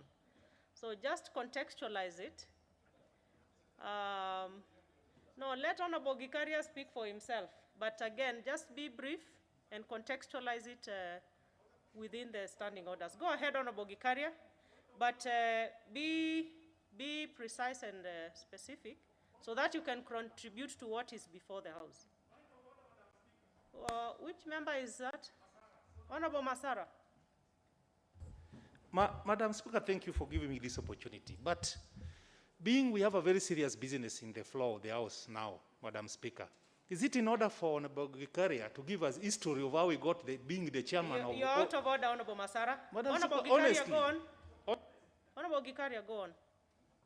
But remember that the big chunk of your contribution should be... Thank you, Honorable Speaker. Honorable Speaker, it's only Honorable Masara. He's not even realizing that we are in a motion which is talking about documentation.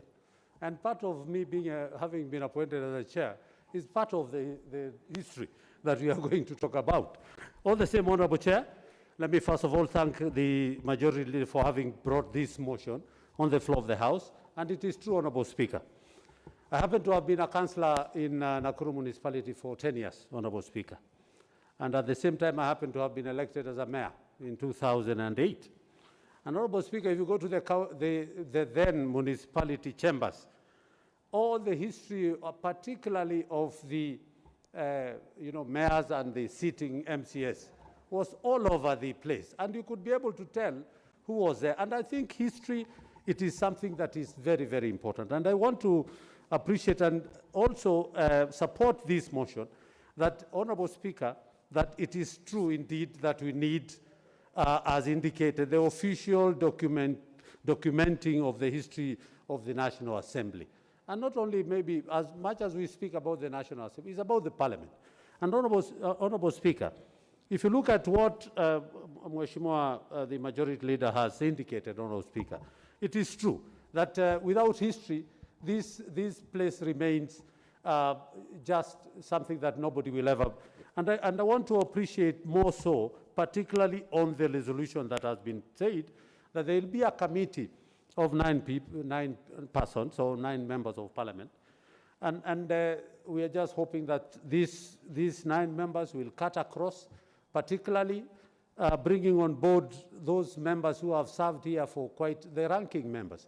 Honorable Jimmy Angwenyi, for example, Honorable Speaker, would be a very good source of some of the issues that would be, and I'm not advocating for Honorable Jimmy Angwenyi, but having been in this parliament for more than 5 terms, then I think it is important for us to consider, as they are the people who will be mandated to pick the 9 members, is that we need also the ranking members to be able to give.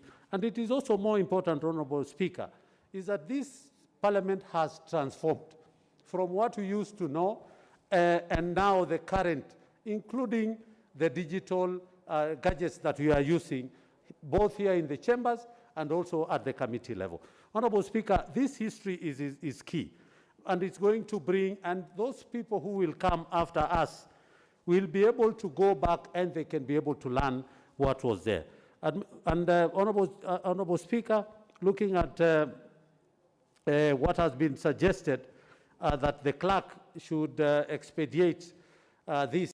Honorable Speaker, I think it is very, very important that before this parliament comes to its end, Honorable Speaker, that the clerk will be able to have done these kind of issues. Honorable Speaker, if you look at the Constitution when we changed our Constitution in 2010, it brought a lot of issues again back to Parliament, which again, those people who will be coming after us, and even our children, who will never be members of Parliament, or any other Kenyan, who would want to see the performance, for example.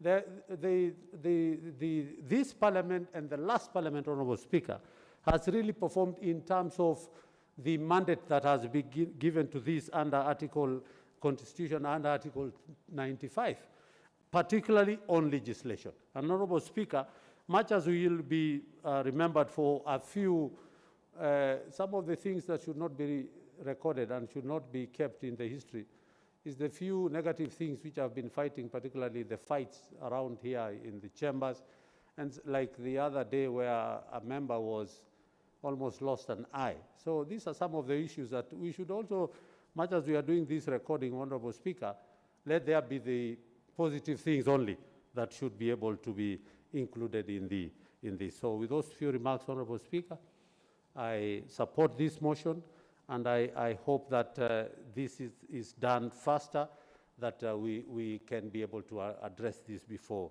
the end of this parliament, the 12th parliament.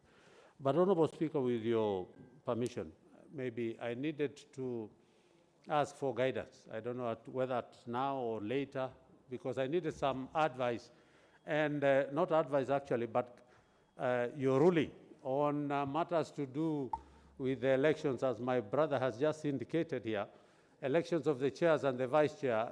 Madam Speaker, I wanted you to give us a ruling on some matters which are very weighty that I witnessed in the last election when we came in, which could affect future elections for chairs and vice chairs. So I needed, if you allow me, maybe it's a quick thing I could be able to ask. No, not now, Honorable Gikaria. Okay.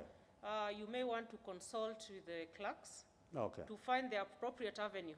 Because I don't know what it is you want to say, but it's actually about elections. You certainly cannot raise it now. Okay, Honorable Speaker. Get advice from the I clerks. stand guarded, Honorable Speaker. And I don't know whether, Honorable Gikaria, you are proposing to amend the motion, because when you say that we should only record the positive and not the negative, Honorable Leader of Majority, I have seen actually. You will. I'm sure you're listening. When you're doing your reply, you should be able to respond to such issues. Thank you, Honorable Speaker. Honorable Abdisalan, member for Wajir North. Thank you, Mr. Speaker.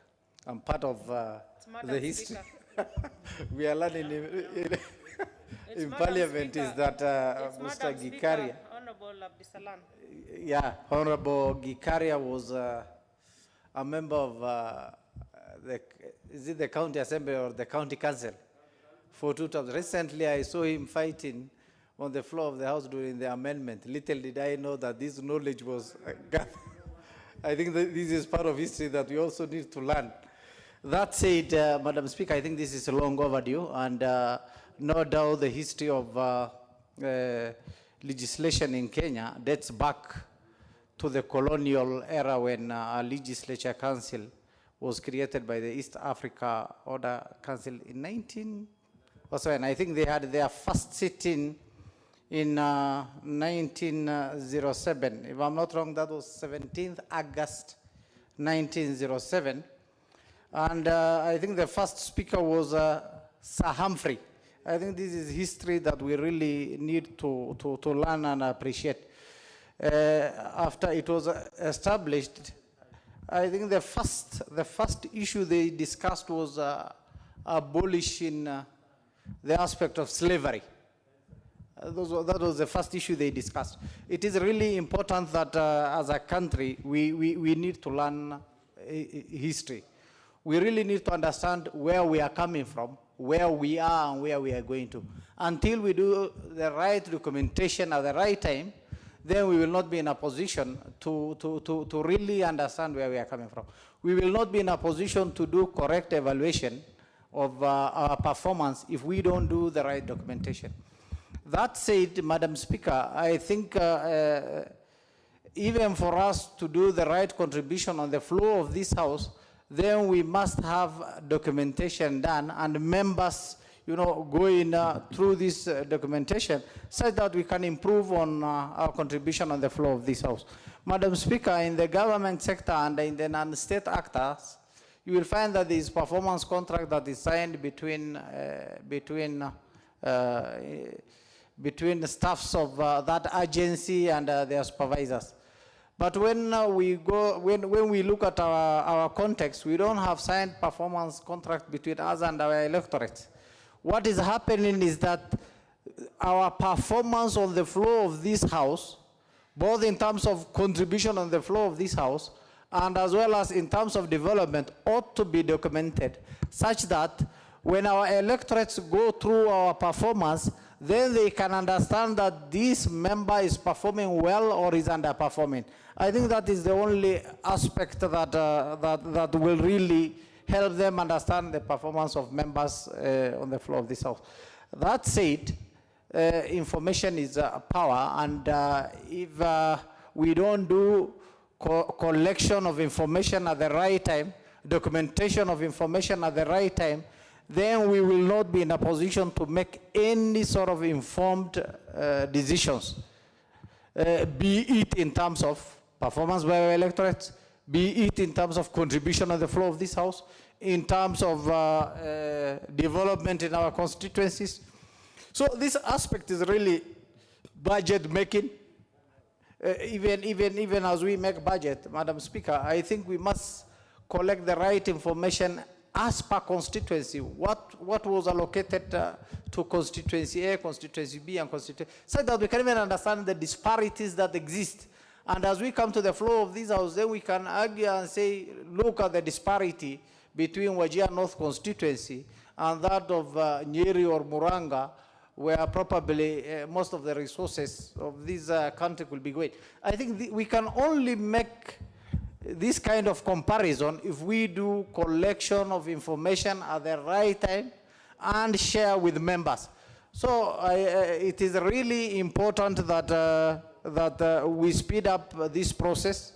It is really important that we speed up establishment of a library such that members can go through this documentation and make the correct contribution on the floor of this House.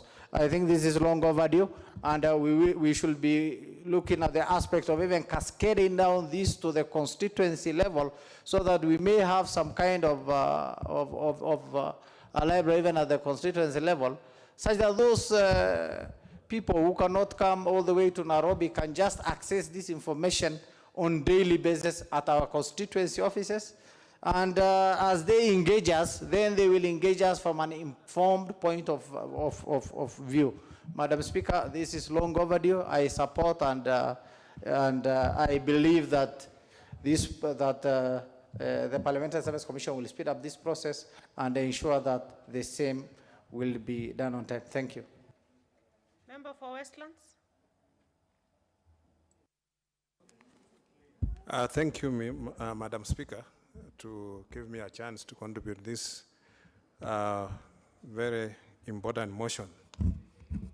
Madam Speaker, when you read in the history, all parliaments like the Westminster, the British Parliament, Madam Speaker, there's a lot you can read and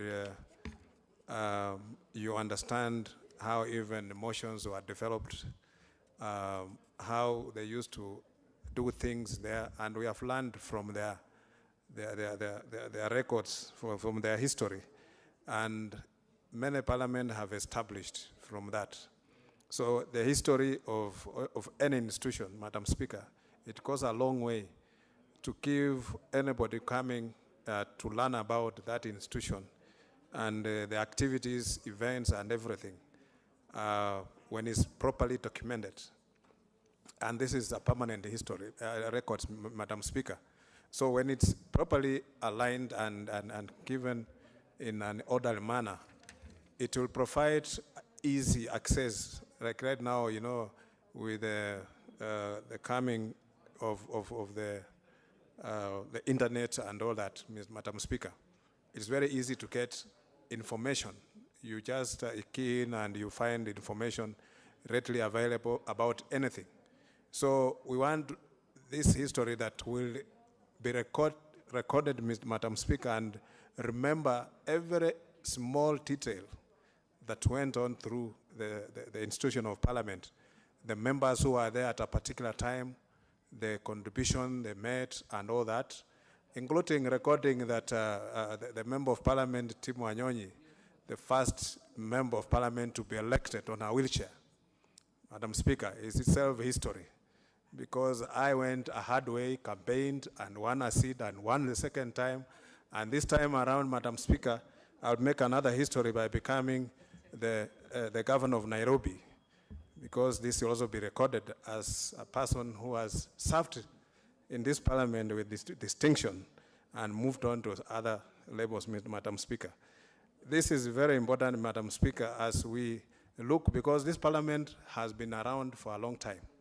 There are members who have served here and have exceeded the scene, but their contribution is still very, very live, and if captured properly, Madam Speaker, it will even help the future generation that will come in. When they're making contribution, they make reference, they can read and look at what was passed at that particular time, whether they're still relevant at this time and all that, Madam Speaker. And this is very, very critical. I believe that all of us, everybody who has come here in this parliament, Madam Speaker, whether elected or nominated, they have made their contribution. The Speaker and the staff of Parliament, and one of the recent events, Madam Speaker, during the COVID pandemic, it's when Parliament was sitting at a very, very unusual time. It's also itself history, because we had to amend even our standing orders. We had to change how we operate. Members had to come here by being listed on an order paper, Mr. Speaker. That when you look at that, it shows how Parliament can adjust and also work within certain parameters. So this is very important, Madam Speaker, the history of this Parliament, the documenting of all events and activities, including like all committee at the committee stage where people don't know how Parliament functions. Sometimes people think that Parliament only functions the plenary, but the committees is where all the laws are refined and done at the committee stage. And most of the work is done at the committee stage. These are some of the things that when somebody who is coming here are freshers, they can go to the library and dig in the books and look at the records and read about maybe the proceedings of Parliament and all that. So, Madam Speaker, I support this motion, and I believe that it will go a long way to document the activities of this House. And Madam Speaker, thank you for giving me an opportunity to support. Honorable Oundo Ojambo. Thank you, Honorable Speaker. I stand to support the motion as read and moved by the Leader of Majority Party in respect of documenting the history of the Parliament of Kenya. And probably in the fullness of time, and unfortunately it's not around but it's on Hansard, it will be erroneous to talk of the National Assembly instead of talking of Parliament of Kenya. Prior to the 2010 Constitution, we had Parliament. Even at independence, we had a bicameral Parliament, and that is a historical fact we cannot erase. Secondly, as we stand now, we have also two chambers, the senior chamber being the National Assembly, and the busybody being the Senate. Nevertheless, we cannot assume they do not exist in history. Honorable Oundo, you know, the Senate is part of Parliament, surely. That's why the Senate is part of the Parliament that you're part of. I think you need to withdraw that statement. They are elected members of Parliament like you are. Thank you, Honorable Speaker. I stand guided and I withdraw. You can say upper and lower, but don't call them busybodies. Okay, I withdraw and probably substitute that the upper house being the National Assembly and the lower house being the Senate as currently constituted. So they become part and parcel of the history of the legislative arm. And you know, Honorable Oundo, you know, things happen mysteriously. You might actually find yourself being a member of the Senate one time. So, you know, you can never say never. So, I mean, it's only fair to be fair to them. Thank you, Honorable Speaker. That's unlikely, and I'm unlikely to go to the Senate in the foreseeable future because I think there is more work to be done in the National Assembly than in the Senate. But nevertheless, we appreciate that part and parcel of the Parliament of Kenya, and therefore probably the motion ought to be appropriately worded to include all the issues concerning the legislative chamber, the issue of the legislative chamber. Honorable Speaker, again looking at the motion, it sounds a bit vague, so to speak, because with the mention of the word appropriate stage, indeed, it is wide open. I do not know when is the appropriate stage. A properly worded motion should be very specific in the timelines when it's supposed to be executed. As it stands, it's just a motion that anybody, whoever is supposed to execute, even though it has been tasked to the clerk, it might always argue it's not the appropriate stage. Secondly, Honorable Speaker, this is a fairly lengthy process to document history. It's a fairly time-consuming and time-involving. I'm not so sure, Honorable Speaker, as we stand now, even if we selected 9 members who are fighting for their political survival, they will have the time and the energy to concentrate and document the history of this Parliament. I know, Honorable Speaker, the attrition rate is alleged to be about 75%. What happens if you select 9 and all of them do not make it? It means the work that they would have started will be a drain, will be a waste or a drain down the drainage. So probably it could be the appropriate stage should be after in the next Parliament, the 13th Parliament. But again, we face the dilemma that a motion passed in one Parliament not implemented might not be a motion standing in the next Parliament. So obviously the motion, as well intended as it is, has got quite a number of practical challenges in terms of implementation, and I really probably, if the majority leader of majority party was here, would have had to rethink, look at it, and probably restate or set it afresh. Honorable Speaker, many of us, when we grew up, we always wished to sit in the National Assembly or Parliament and debate and deliberate on matters touching on the affairs of this country. And indeed, for the last 4.5 years I've been here, I have no regrets at all for being here, and I feel fulfilled that we have contributed and discussed on this matter. Obviously, Honorable Speaker, hardly do you ever get recognized for speaking in this House, especially on critical and serious matters.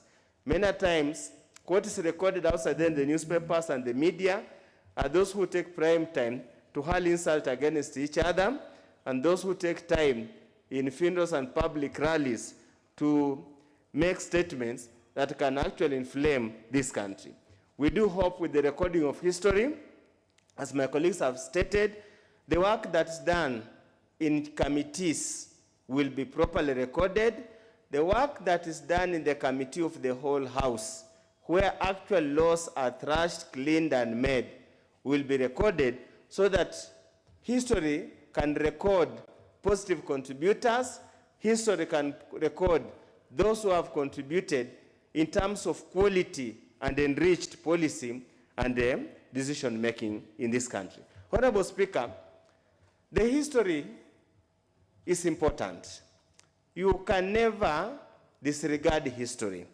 Those who go around pontificating and telling us that history doesn't matter are really self-serving. They do not understand. They actually do not mean what they are saying. You can never have a future if you have no history. You can never have a future if you don't remember the present. The present will be history tomorrow. So therefore, it is important for all of us to document what has happened in this country and to continuously remind our children, our grandchildren, where this country has come from. Honorable Speaker, if you go to the West, they pride so much in the history of their countries. Talk to any American, he will talk to you about civil war, he will talk to you about the end of slavery. Go to UK, they'll talk to you about the Roman Empire. Go all over the world. It beats logic for us leaders to say history does not matter.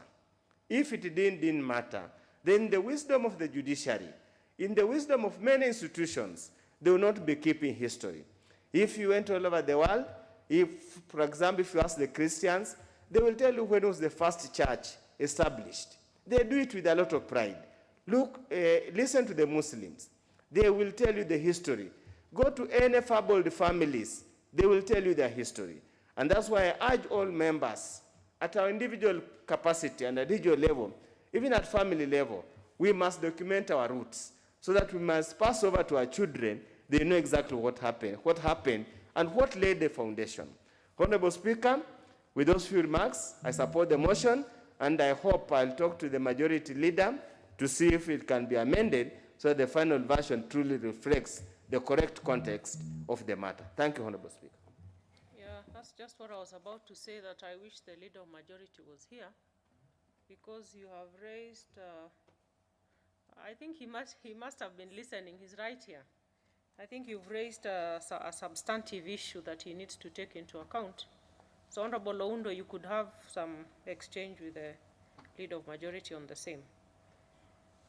Member for Keio South, Honorable Kipkoge. Thank you, Honorable Speaker, for also giving me this chance to weigh on this matter of our history and the bill at hand. Honorable Speaker, this is a very important step that the leader of majority is taking on behalf of this House. I want to laud the Speaker, Oundo, who has just spoken, talking about the issue of the committee that we will form to actually carry forward this matter. It should not only be the committee of this House, it should also involve those who have been here before, who are still alive, who can also assist in the history of Parliament. If you take, for example, why this history is important, there is no way you will ever know that we have moved from A to B. Like now, we have moved from the time we used not to be digital, now we are digital, analog to digital.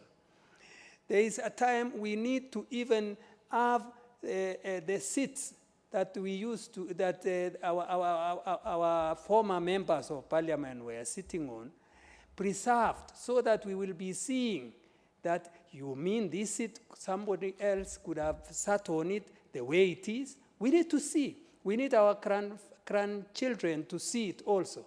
So we not only need that history, we not only need to document, but we even need to have a parliament museum where we will preserve such furniture, that old furniture that we used this house used to use earlier on.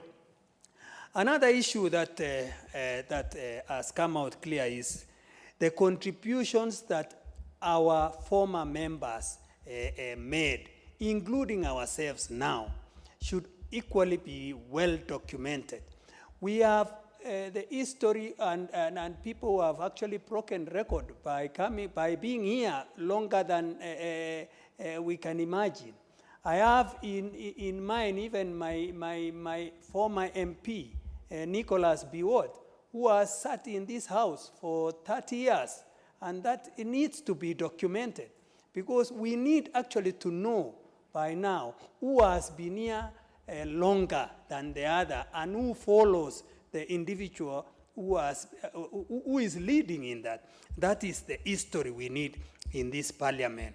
There is no way we can have other countries like Britain, America. The other day when we visited a state in America, you could see they have preserved their parliamentary history.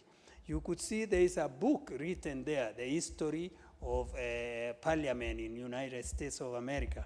So we need to follow suit, because we can borrow a leaf from the countries that have actually documented history of their parliamentary house, so that we will have our work easier when we will be carrying out this important task. So I want to commend the leader of majority, and let us identify the right people to carry out this task, because it's not only that it will be carried out here, because you will need to go out there to interview people, interview the elderly, read books. It will take time, and we need resources also, because you cannot handle that task without the necessary resources and the technical know-how. Otherwise, Honorable Speaker, I support. Honorable Francis Masara. Thank you, Madam Speaker. Madam Speaker, today I'm a very happy person. I'm very happy because the right things are happening when I'm still in this house. I want to appreciate the work done by the Majority Leader, Honorable Amos Kimunya, for presenting such a motion at the right time. Without history, actually we cannot know what happened before we came into this country. Therefore, I want to say I'm supporting this motion because it will help the current generation and even future generation to understand the history of our parliament. Madam Speaker, I happened one time to visit the oldest continuing parliament, that is the Isle of Man in Britain. If you go to that parliament, if you are given 2 hours, they'll take 30 minutes, and there's a specific officer who will take you through the history of that parliament. By the end of that officer's presentation, you ask very little questions about the parliament, and then you get enriched to an extent when you are going to contribute now to them. You are contributing from an informed position. Madam Speaker, also, I want to say that today is a very good day. The community you are coming from, as much as other communities are struggling to maintain their traditions, they have tried. Therefore, today God has done a good work that you are the person sitting on the chair to officiate the motion. So history will also be written that you are a leader from that community is going also to vie for governorship. That cannot go unwritten. You know, if we don't put such an information into documentation, people may not know. Madam Speaker, remember the reasons why I'm supporting this motion. When affirmative action was introduced in this country, many female MPs were nominated, but in the subsequent election, some of them got elected. And we can give example of Millie Odhiambo. If you can't read the history of this August House without mentioning the name of Millie Odhiambo for her contribution. So if we don't document such a things, nobody will ever know. And at a given point, you know, there will come a time when people will be crying that men should be given opportunity to lead. Then we'll give example when there is history that there was a time when women were given opportunity and they excelled in their leadership. But I'm having said that, if we succeed, of course I know we're going to succeed, we need also to start an institute where ranking members, those who have contributed, imagine the contribution of Anyang' Nyong'o, Orengo, Duale, those are the contribution of the late Jakoyo Midiwo, Ouma Muga. Madam Speaker, such a people are still alive. If any case, those who have not gotten opportunity to be elected again and to serve in this house, they can serve as lecturers to other parliamentarians in an institute which is started by the National Assembly, Madam Speaker. At times, I look at our country. If you look at other countries, like America, once you serve in a position, you are not left to retire at home with the wealth of knowledge somebody has. But in Kenya here, once you leave, you exit the office, Madam Speaker, nobody cares about you. But remember the investment the country has have put on such an individual. If they can be used in an institute based on this history, then this country will be a very rich country, Madam Speaker. Moving forward, I want to say that history today, and I'm happy that I got opportunity to be in this house this particular evening. The fifth has been talking about history. That's Honorable Raila Amolo Odinga. And he has been very categorical and passionate about history. And more so the history of our country, where we were, where we are now, and where we want to go. We cannot project where we want to go if we don't know where we were yesterday. We cannot succeed tomorrow if we don't know what happened today. Madam Speaker, history is like a foundation. It guides us on how to move forward. It reminds us of good things and bad things which happen, and then we make information based on those history. Madam Speaker, this is a very good motion of which, even if we have to appoint 9 members, but I request that even those members who are not here but worked for this parliament, who contributed, who were elected 2 or 3 times, need to be included in that committee so that we can exploit the wealth of knowledge they had during their time. And I want to support that those who have been here for a long time need to be given opportunity. Naomi Saban has been here for as long as you can remember.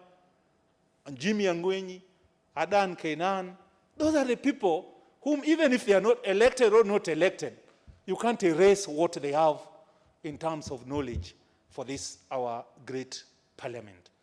Should we succeed to do this, history will judge as well. Because those who will be reading, they'll refer and they'll ask who initiated this and who were there by that time. And I can tell you, our name will be written somewhere. And I'm sure when they will be writing that history, they'll write that Honorable Peter Masara contributed on this particular day, Madam Speaker. Thank you, and may God bless you. Honorable Kaki. Thank you, Honorable Speaker, for giving me this opportunity to contribute to this motion on official documentation of history of the National Assembly. Honorable Speaker, this is a house that seats the representatives of the people of Kenya, those who have been elected to deal with issues of this country. And there are so many great men and women of this country who have come, handled serious issues of this country, and left a footprint that we may not be able to talk about today. I would like to thank the Leader of Majority this evening for having come up with this motion, where we are going to come up with a committee of a few members, stated as 9 members, who are going now to deliberate on how this can be done. This is indeed a noble activity having been done by the Leader of Majority, and I would like to congratulate him. Honorable Speaker, to note that this Parliament is 114 years, I think it shows that we have enough time, more than a decade, having started in the pre-colonial times, during the colonial and the days of after colonialism, where many people have served and where this history needs to be documented. Honorable Speaker, I thank the Leader of Majority because he's focusing on the National Assembly. And since he's the one who has come up with the initiative, I think then the Senate can catch up on the way or find a way of also showing them the importance of this, because the Senate has also done quite a lot for this country in the last 10 years that it has been there. Honorable Speaker, I believe that as the 9 honorable members are being identified, as the other members who have spoken before me very well, like the Honorable Masara, who is just leaving, has said that it is important to give those who have been here for long, those who may have the memory of what used to happen, and also take advantage of the digital era, where a lot that has been done in the last 10 to 15 years has been documented. Honorable Madam Speaker, I see an opportunity where the work that has been done in this House through legislation, through oversight, and budget making, being documented and being used by our young generation, even to come up with investment, whereby they are going to use YouTube, TikTok, to showcase what goes on in this Parliament, Honorable Speaker. This is a House where there is a lot of information sharing. This is a House where there is a lot of comedy, and I would not like the violence to be documented, just as my colleague had said. But there is a lot that young people of this country can document. Honorable Madam Speaker, I would also like to say that they'll not be reinventing the wheel. Because as I looked at this motion, Honorable Speaker, I've realized that there are other parliaments that have already done it. So most likely this committee will be looking at what other parliaments have been able to do, and also trying to be innovative and relating it with the case of Kenya. Madam Speaker, in all situations of this country, in ministries, in semi-autonomous agencies, our parastatals, there has been a lot of monitoring and evaluation that is going on, to a level of coming up with a department of monitoring and evaluation in different institutions. So, Madam Speaker, I would also like to suggest that this is something that this committee can also identify as an opportunity, where they established a full-fledged department that checks on what goes on every day, what is interesting, so that it can be documented, so that at the end of Parliament, like a time like this, then they'll just be putting it together. Honorable Speaker, I also would like to say that this may not be the best time to come up with this committee. As much as I support that it happens today, in the future, Madam Speaker, they can make a decision to have this committee a year before, so that the committee that is identified has adequate time, they are in the right frame of mind, because this is something that requires time, and we know that a time like now, 6-7 months before election, even the members that we are targeting, like the Honorable Shaban, the Honorable Jimmy Amwenyi, the Honorable Keinan, and others who have been here 3-4 times, Honorable Speaker, if it was earlier, they would have much better state to deal with this important matter. Honorable Speaker, I would like also to say that the future of Parliament, especially this 13th Parliament, Honorable Speaker, has a lot to be documented. This is the time we experienced COVID-19 that we had never experienced before. And I hope that in the future, we will not be in a situation like this. I hope that we would not. It will be useful to document what the leadership of this House, our very own Speaker, the Honorable J.B. Muturi, and the leadership of Parliament, the way they became innovative, ensuring that Parliament conducted its mandate without being stopped by the COVID-19. So I hope that this will be documented so that it indicates the work that Parliament had to do, especially our leadership, and the fact that work didn't stop because of a pandemic. Honorable Speaker, I believe that Parliament never looked this beautiful many years ago. Honorable Speaker, I've actually seen photos of people like the Honorable Kalonzo Musyoka, the Honorable Charity Ngilu, even a former member called the Honorable Mwango Ivuti, seated in this House in forms. And Madam Speaker, as my colleagues have said, this needs to be documented so that young people can appreciate where we came from. It was not this beautiful. It was not this beautifully marked. We didn't have the red, seats that we sit on today. And even Madam Speaker document that these beautiful seats we have here were not imported, but they were done by an institution of this country. I understand that it was prisons, Madam Speaker. These are things that we can appreciate by having this documentation that is being raised by the Honorable Speaker. Madam Speaker, I would also like to say that this is not an easy exercise. It is an exercise that requires proper funding, resources, an expert consultant, because it will showcase work done by an arm of government. So I hope that the Honorable Leader of Majority is also thinking of a situation that this is going to be financed, identify maybe the best consultant who has done it before, so that it comes out the way the Honorable Majority Leader is envisaging. Madam Speaker, I've seen that the Parliament of UK has recommended how Parliament evolved from the early days up to now. I believe that we have had wonderful speakers, starting with our own speaker, Honorable J.B. Muturi, the Honorable Marende. I was not here, but I can recall what I used to watch him do in this house. And these are things that our children will appreciate and get it on their phones just at the push of a button, Honorable Speaker.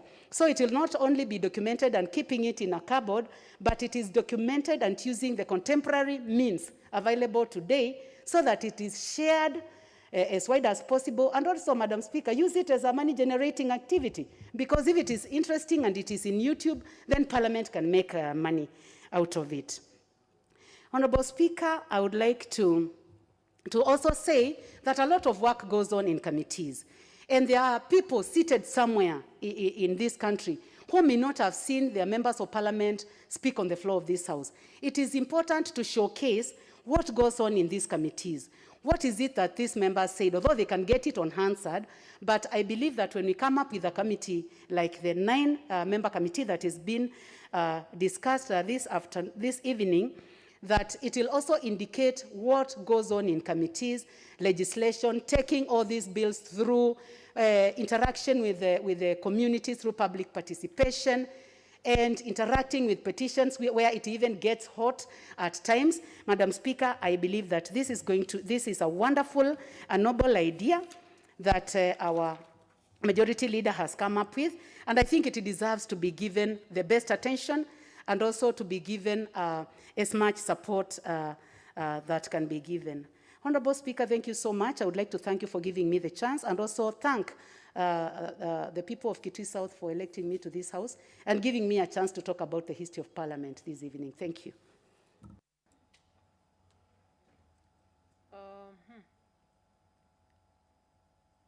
I call upon the member for Karachuonyo, Honorable Okome Adipo. Thank you, Madam Speaker, for giving me the opportunity to comment on this important issue. Let me note, Madam Speaker, that history is very important for human beings, whether in relation to an individual or whether an institution.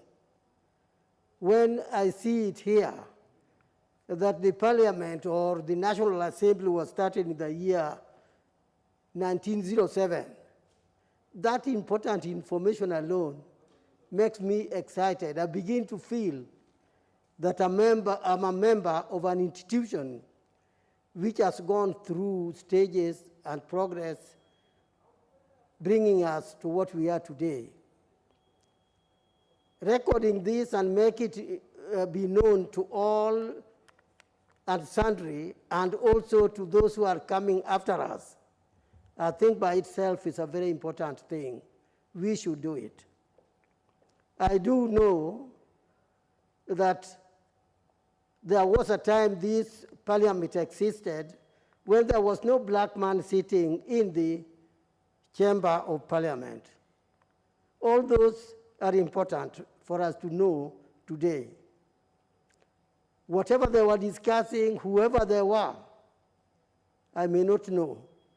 But what they did is a process that brought our today's time.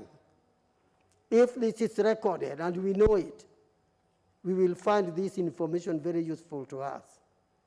We should not deny ourselves such important information. Then it came later when Legislative Assembly came, Legico, as I see the author of the motion putting it.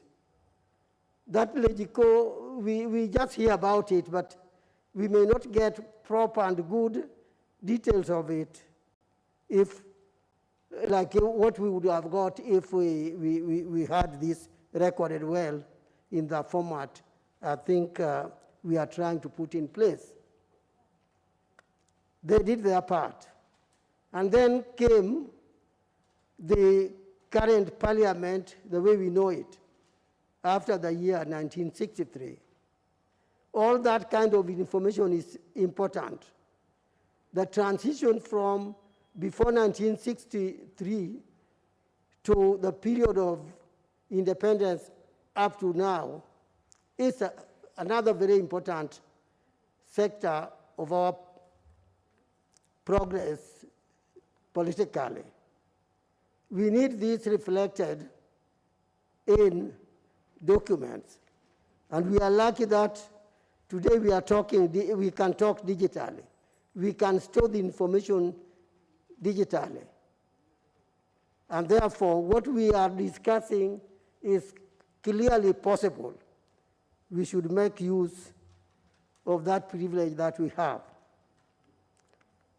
I know we had very important people in our history, parliamentarians, people who made history. They were known the world over. They left their names in our records, probably unwritten. These are people we should be able to know by name and the contribution they made to this great nation.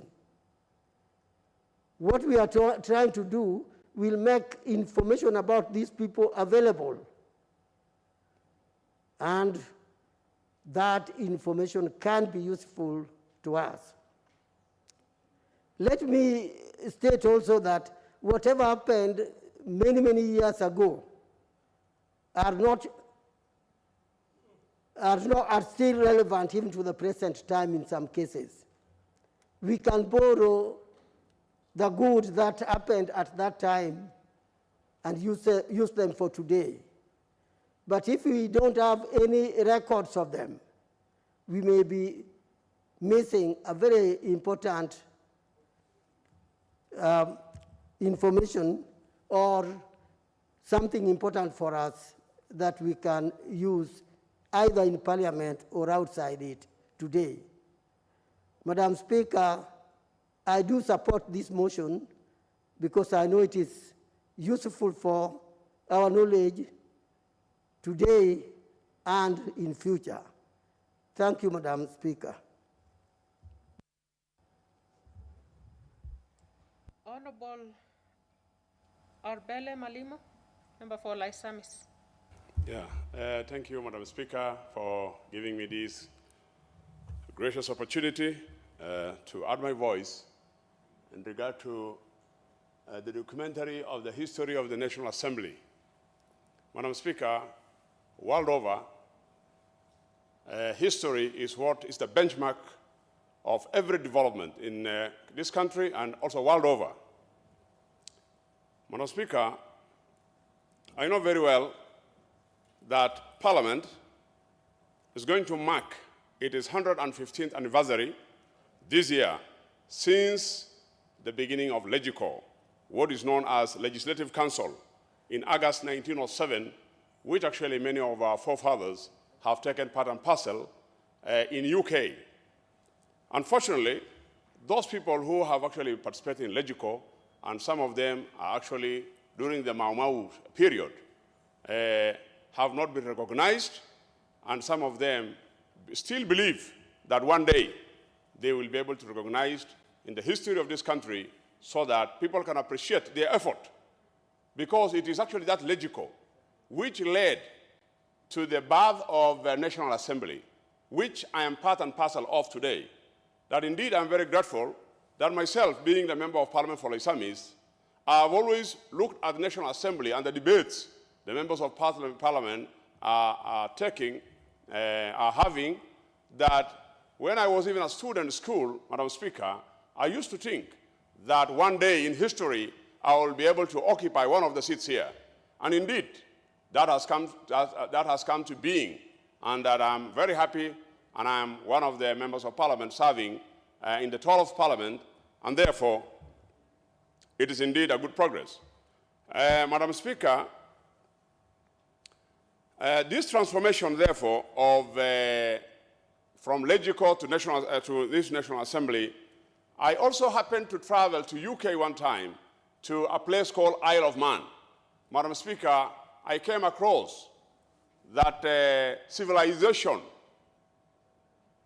started there, that I could not believe. In the year 1815,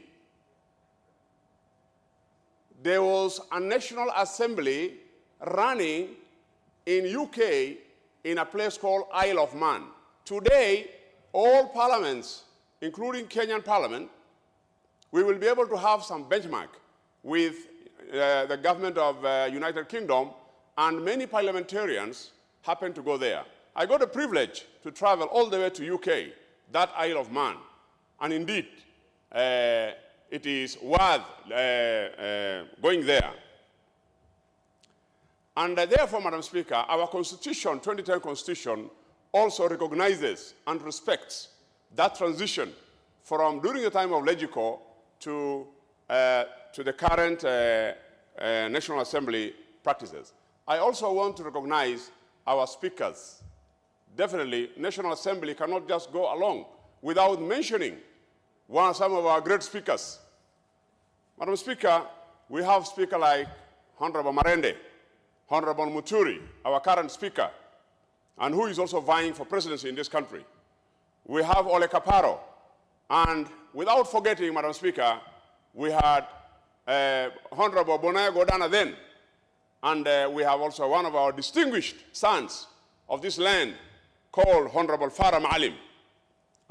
Madam Speaker, with those few remarks, it is very important that we try to form a committee, because history of Parliament, we have statues, we have some artifacts, we have materials that needs to be put in place for generations to come after us, for them to understand the long journey, the journey we have come through from the time of Legico until today.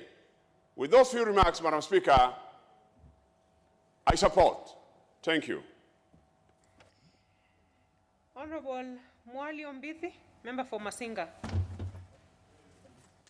Thank you, Madam Speaker, for the opportunity to be able to hear my views on the history of Parliament. History is very important because it's the one that tells us how we have progressed, how we have developed from the time memorial to the time we are now. And it informs the future generations on where we have come from and where we are going. History should be written for this Parliament so that the people that will come to this Parliament in the future, in 10 or 20 years to come, they will be able to read and know where the Parliament started, who were the speakers at those times, who were the clerks at that time, who were the members of Parliament at that time, so that we can be able to know how their debates were. Maybe some comments could come from their debates, and be able to know how the debates were being conducted by those days when we were colonized. So I am sure that the 9-member committee, which will be able to be put aside to put this together, will be having a lot of work to do, because we have let all the old people that were members of parliament before, and they have now gone. So some of the things will not be able to gather them because we don't know some of the histories, because the old members are passed on. But we need now to develop these books so that we can put them in the libraries for the future generation, the future legislators, to be able to come and read the history of this parliament, so they can know even how much even the members of parliament were earning. Understand? They used to earn 35,000, they used to earn 70,000, and now where we are now. So it is very good history for us to document so that we can also have an history with ourselves. With those few remarks, Madam Speaker, I support. Member for Ruiru. Asante sana Bi Speaker kwa kunipatia nafasi hii ya kuweza kuchangia jambo muhimu na la maana la historia kuwa na mpangilio ambao wengine wangeweza kurudi nyuma na wakaangalia ni wapi watu walianza. Kusema kweli Bi Speaker, hapo mwanzoni labda hakukuwa mbunge katika eneo hili letu la Kenya. Lakini kuna ile siku kulikuwa na utekelezaji wa maendeleo, hasa maendeleo ya kisiasa, tukitumia bunge kama kielelezo au kama barabara ya kuwa na uwiano na maendeleo ya kisheria, hasa ya kiuchumi. Na ni kutokana na mwanzo ule ndio tumekuja mpaka tukafika sasa hivi. Kama hatuna historia ambayo imetengwa na imesajiliwa vizuri, watu wanaweza kuangalia nyuma au mbele, basi tutakuwa kama tumepotea. Wale ni washukuru sana wale wametoka na hayo mafikra ya kuona ni muhimu kuwe na historia ambayo iko na mwanzo na itakuwa ikiongezwa mara kwa mara. Bi Speaker, katika maendeleo ya bunge hili sasa tuanze hata kama viti ambazo tunatumia sasa na vipasa sauti zile tunatumia hapa. Wakati tulianza kama tarakilishi haikuwa pale, lakini kwa sababu ya utaratibu na teknolojia ile imekuwa ikionekana na kutekelezwa katika maeneo mengine, ni kutoka hapo na sisi tukajiandaa na kujaribu kufikia wale labda wako mbele yetu. Lakini hayo kama hakukuwa na historia pahali watu wametoka au pahali maendeleo ile imetoka, basi itakuwa ngumu sana kutekeleza. Kwa hivyo mimi nimesimama kuunga na kuomba hata wale wengine ambao wako hapa na wako na ujuzi na wako na historia, hata wale wako nje ya bunge hili, waungane na sisi tuweze kutengeneza historia nono ambayo itakuwa ya kusaidia na kuelekeza bunge letu mbele. Nimesema hayo nikiunga na kusema shukrani hata kupatia mwanya wa kunena lile. Asante. Member for Sigor, Honorable Chakapong. Yeah, thank you, Honorable Chair, Honorable Speaker, for this opportunity. I stand here to support the motion that it is important that we need to document the history of this house for our future generations to be able to follow what has been happening from the time this house began.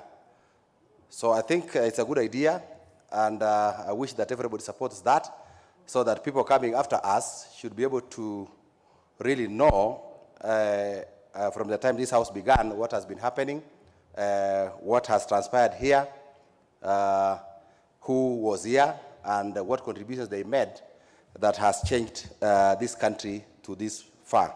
For that, Honorable Speaker, I support. Thank you very much. Now, there being no further interest, I call upon the Honorable Leader of Majority to make a reply.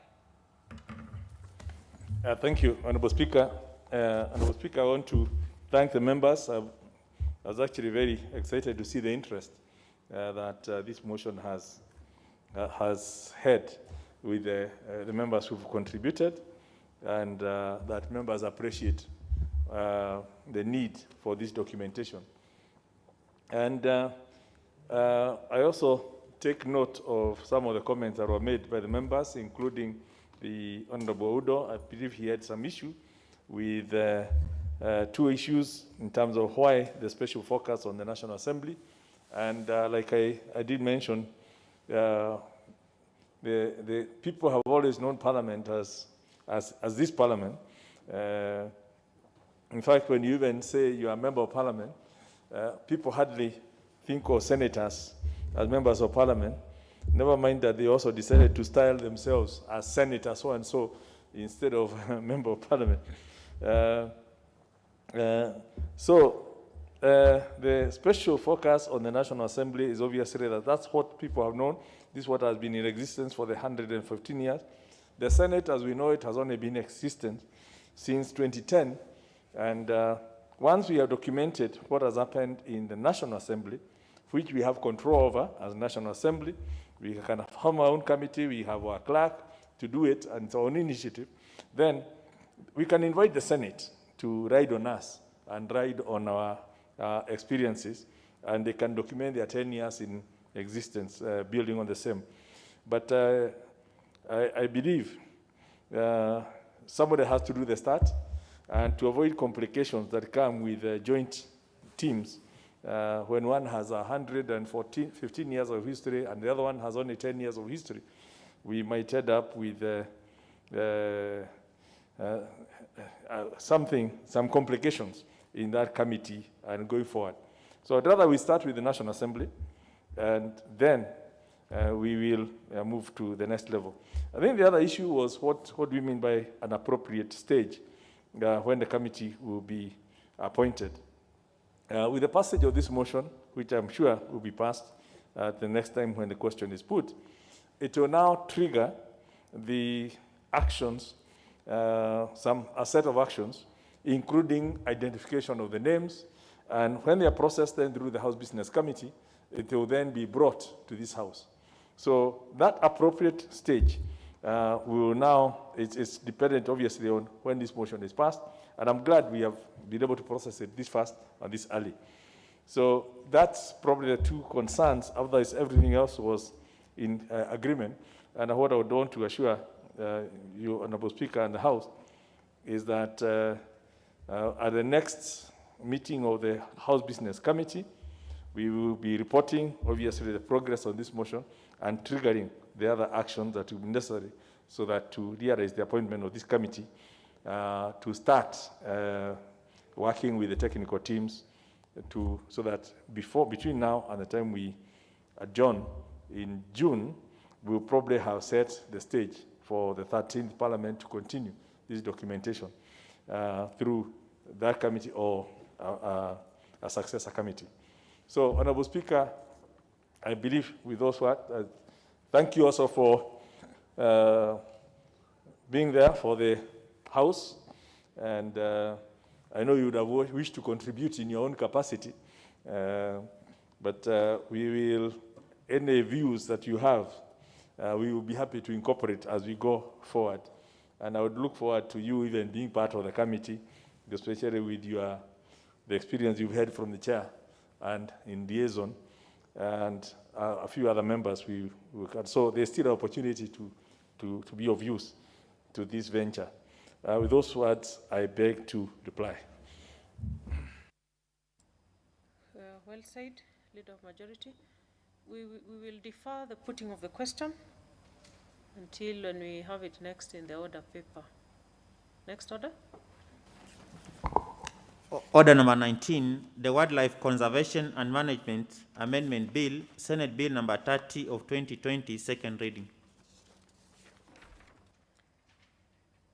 Leader of Majority, do you have a brief from the chair?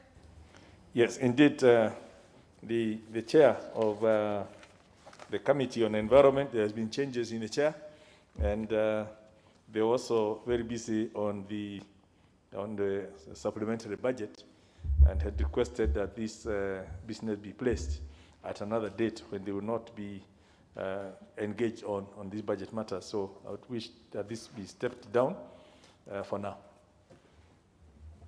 It is so ordered. Order number 19 is stepped down for now. Next order. Order number 20, the Mental Health Amendment Bill, Senate Bill number 28 of 2020, second reading. Again, I hope Leader of Majority have a brief. Yes, Honorable Speaker, again, the chair of the Health Committee, which has been processing, I think they are yet to bring a report on this, and they have requested that we give them more time to then to process the matters within the committee, report to the House, and then be in a position to move this bill. So I'd wish again also to ask for this to be stepped down for now. I order for the stepping down of order number 20, the motion on order number 20, until it comes in further. Next order. Order number 21, the Children Bill, National Assembly Bill number 38 of 2021, second reading. Leader of Majority. Yes, and Speaker, this is my bill, and I'm prepared to move, but the committee and also the ministry are having a meeting this weekend with a couple of other stakeholders to fine-tune the issues within the bill, which it would be good to get that feedback so that as I move, I would also have the benefit of the stakeholder inputs into the bill, and also the members who have the benefit of the report, which I'm told will be ready by next week. So again, I would ask that we step this one down for now. It is so ordered. We shall step down the debate on order number 21 until it comes back on the order paper. Next order. Order number 22, the Advocates Amendment Bill, National Assembly Bill number 43 of 2021, second reading. Leader of Majority. Again, Honorable Speaker, the chair of the Departmental Committee on Justice and Legal Affairs, I think the committee is still debating on when it would be appropriate to bring this bill, and has asked that we step it down until we get advice from the committee. So I'll be waiting for that advice from the chair of the committee on when they are ready to move this bill. So for now, we can step it down. Okay, and I heard you, Leader of Majority, saying that next week will be a budget week. And you know the season where we find ourselves in. So you will have to push the chairs, unusually hard, for obvious reasons. I go on to order that we step down the business in order number 22 until it comes back in the order paper. And with that, honorable members,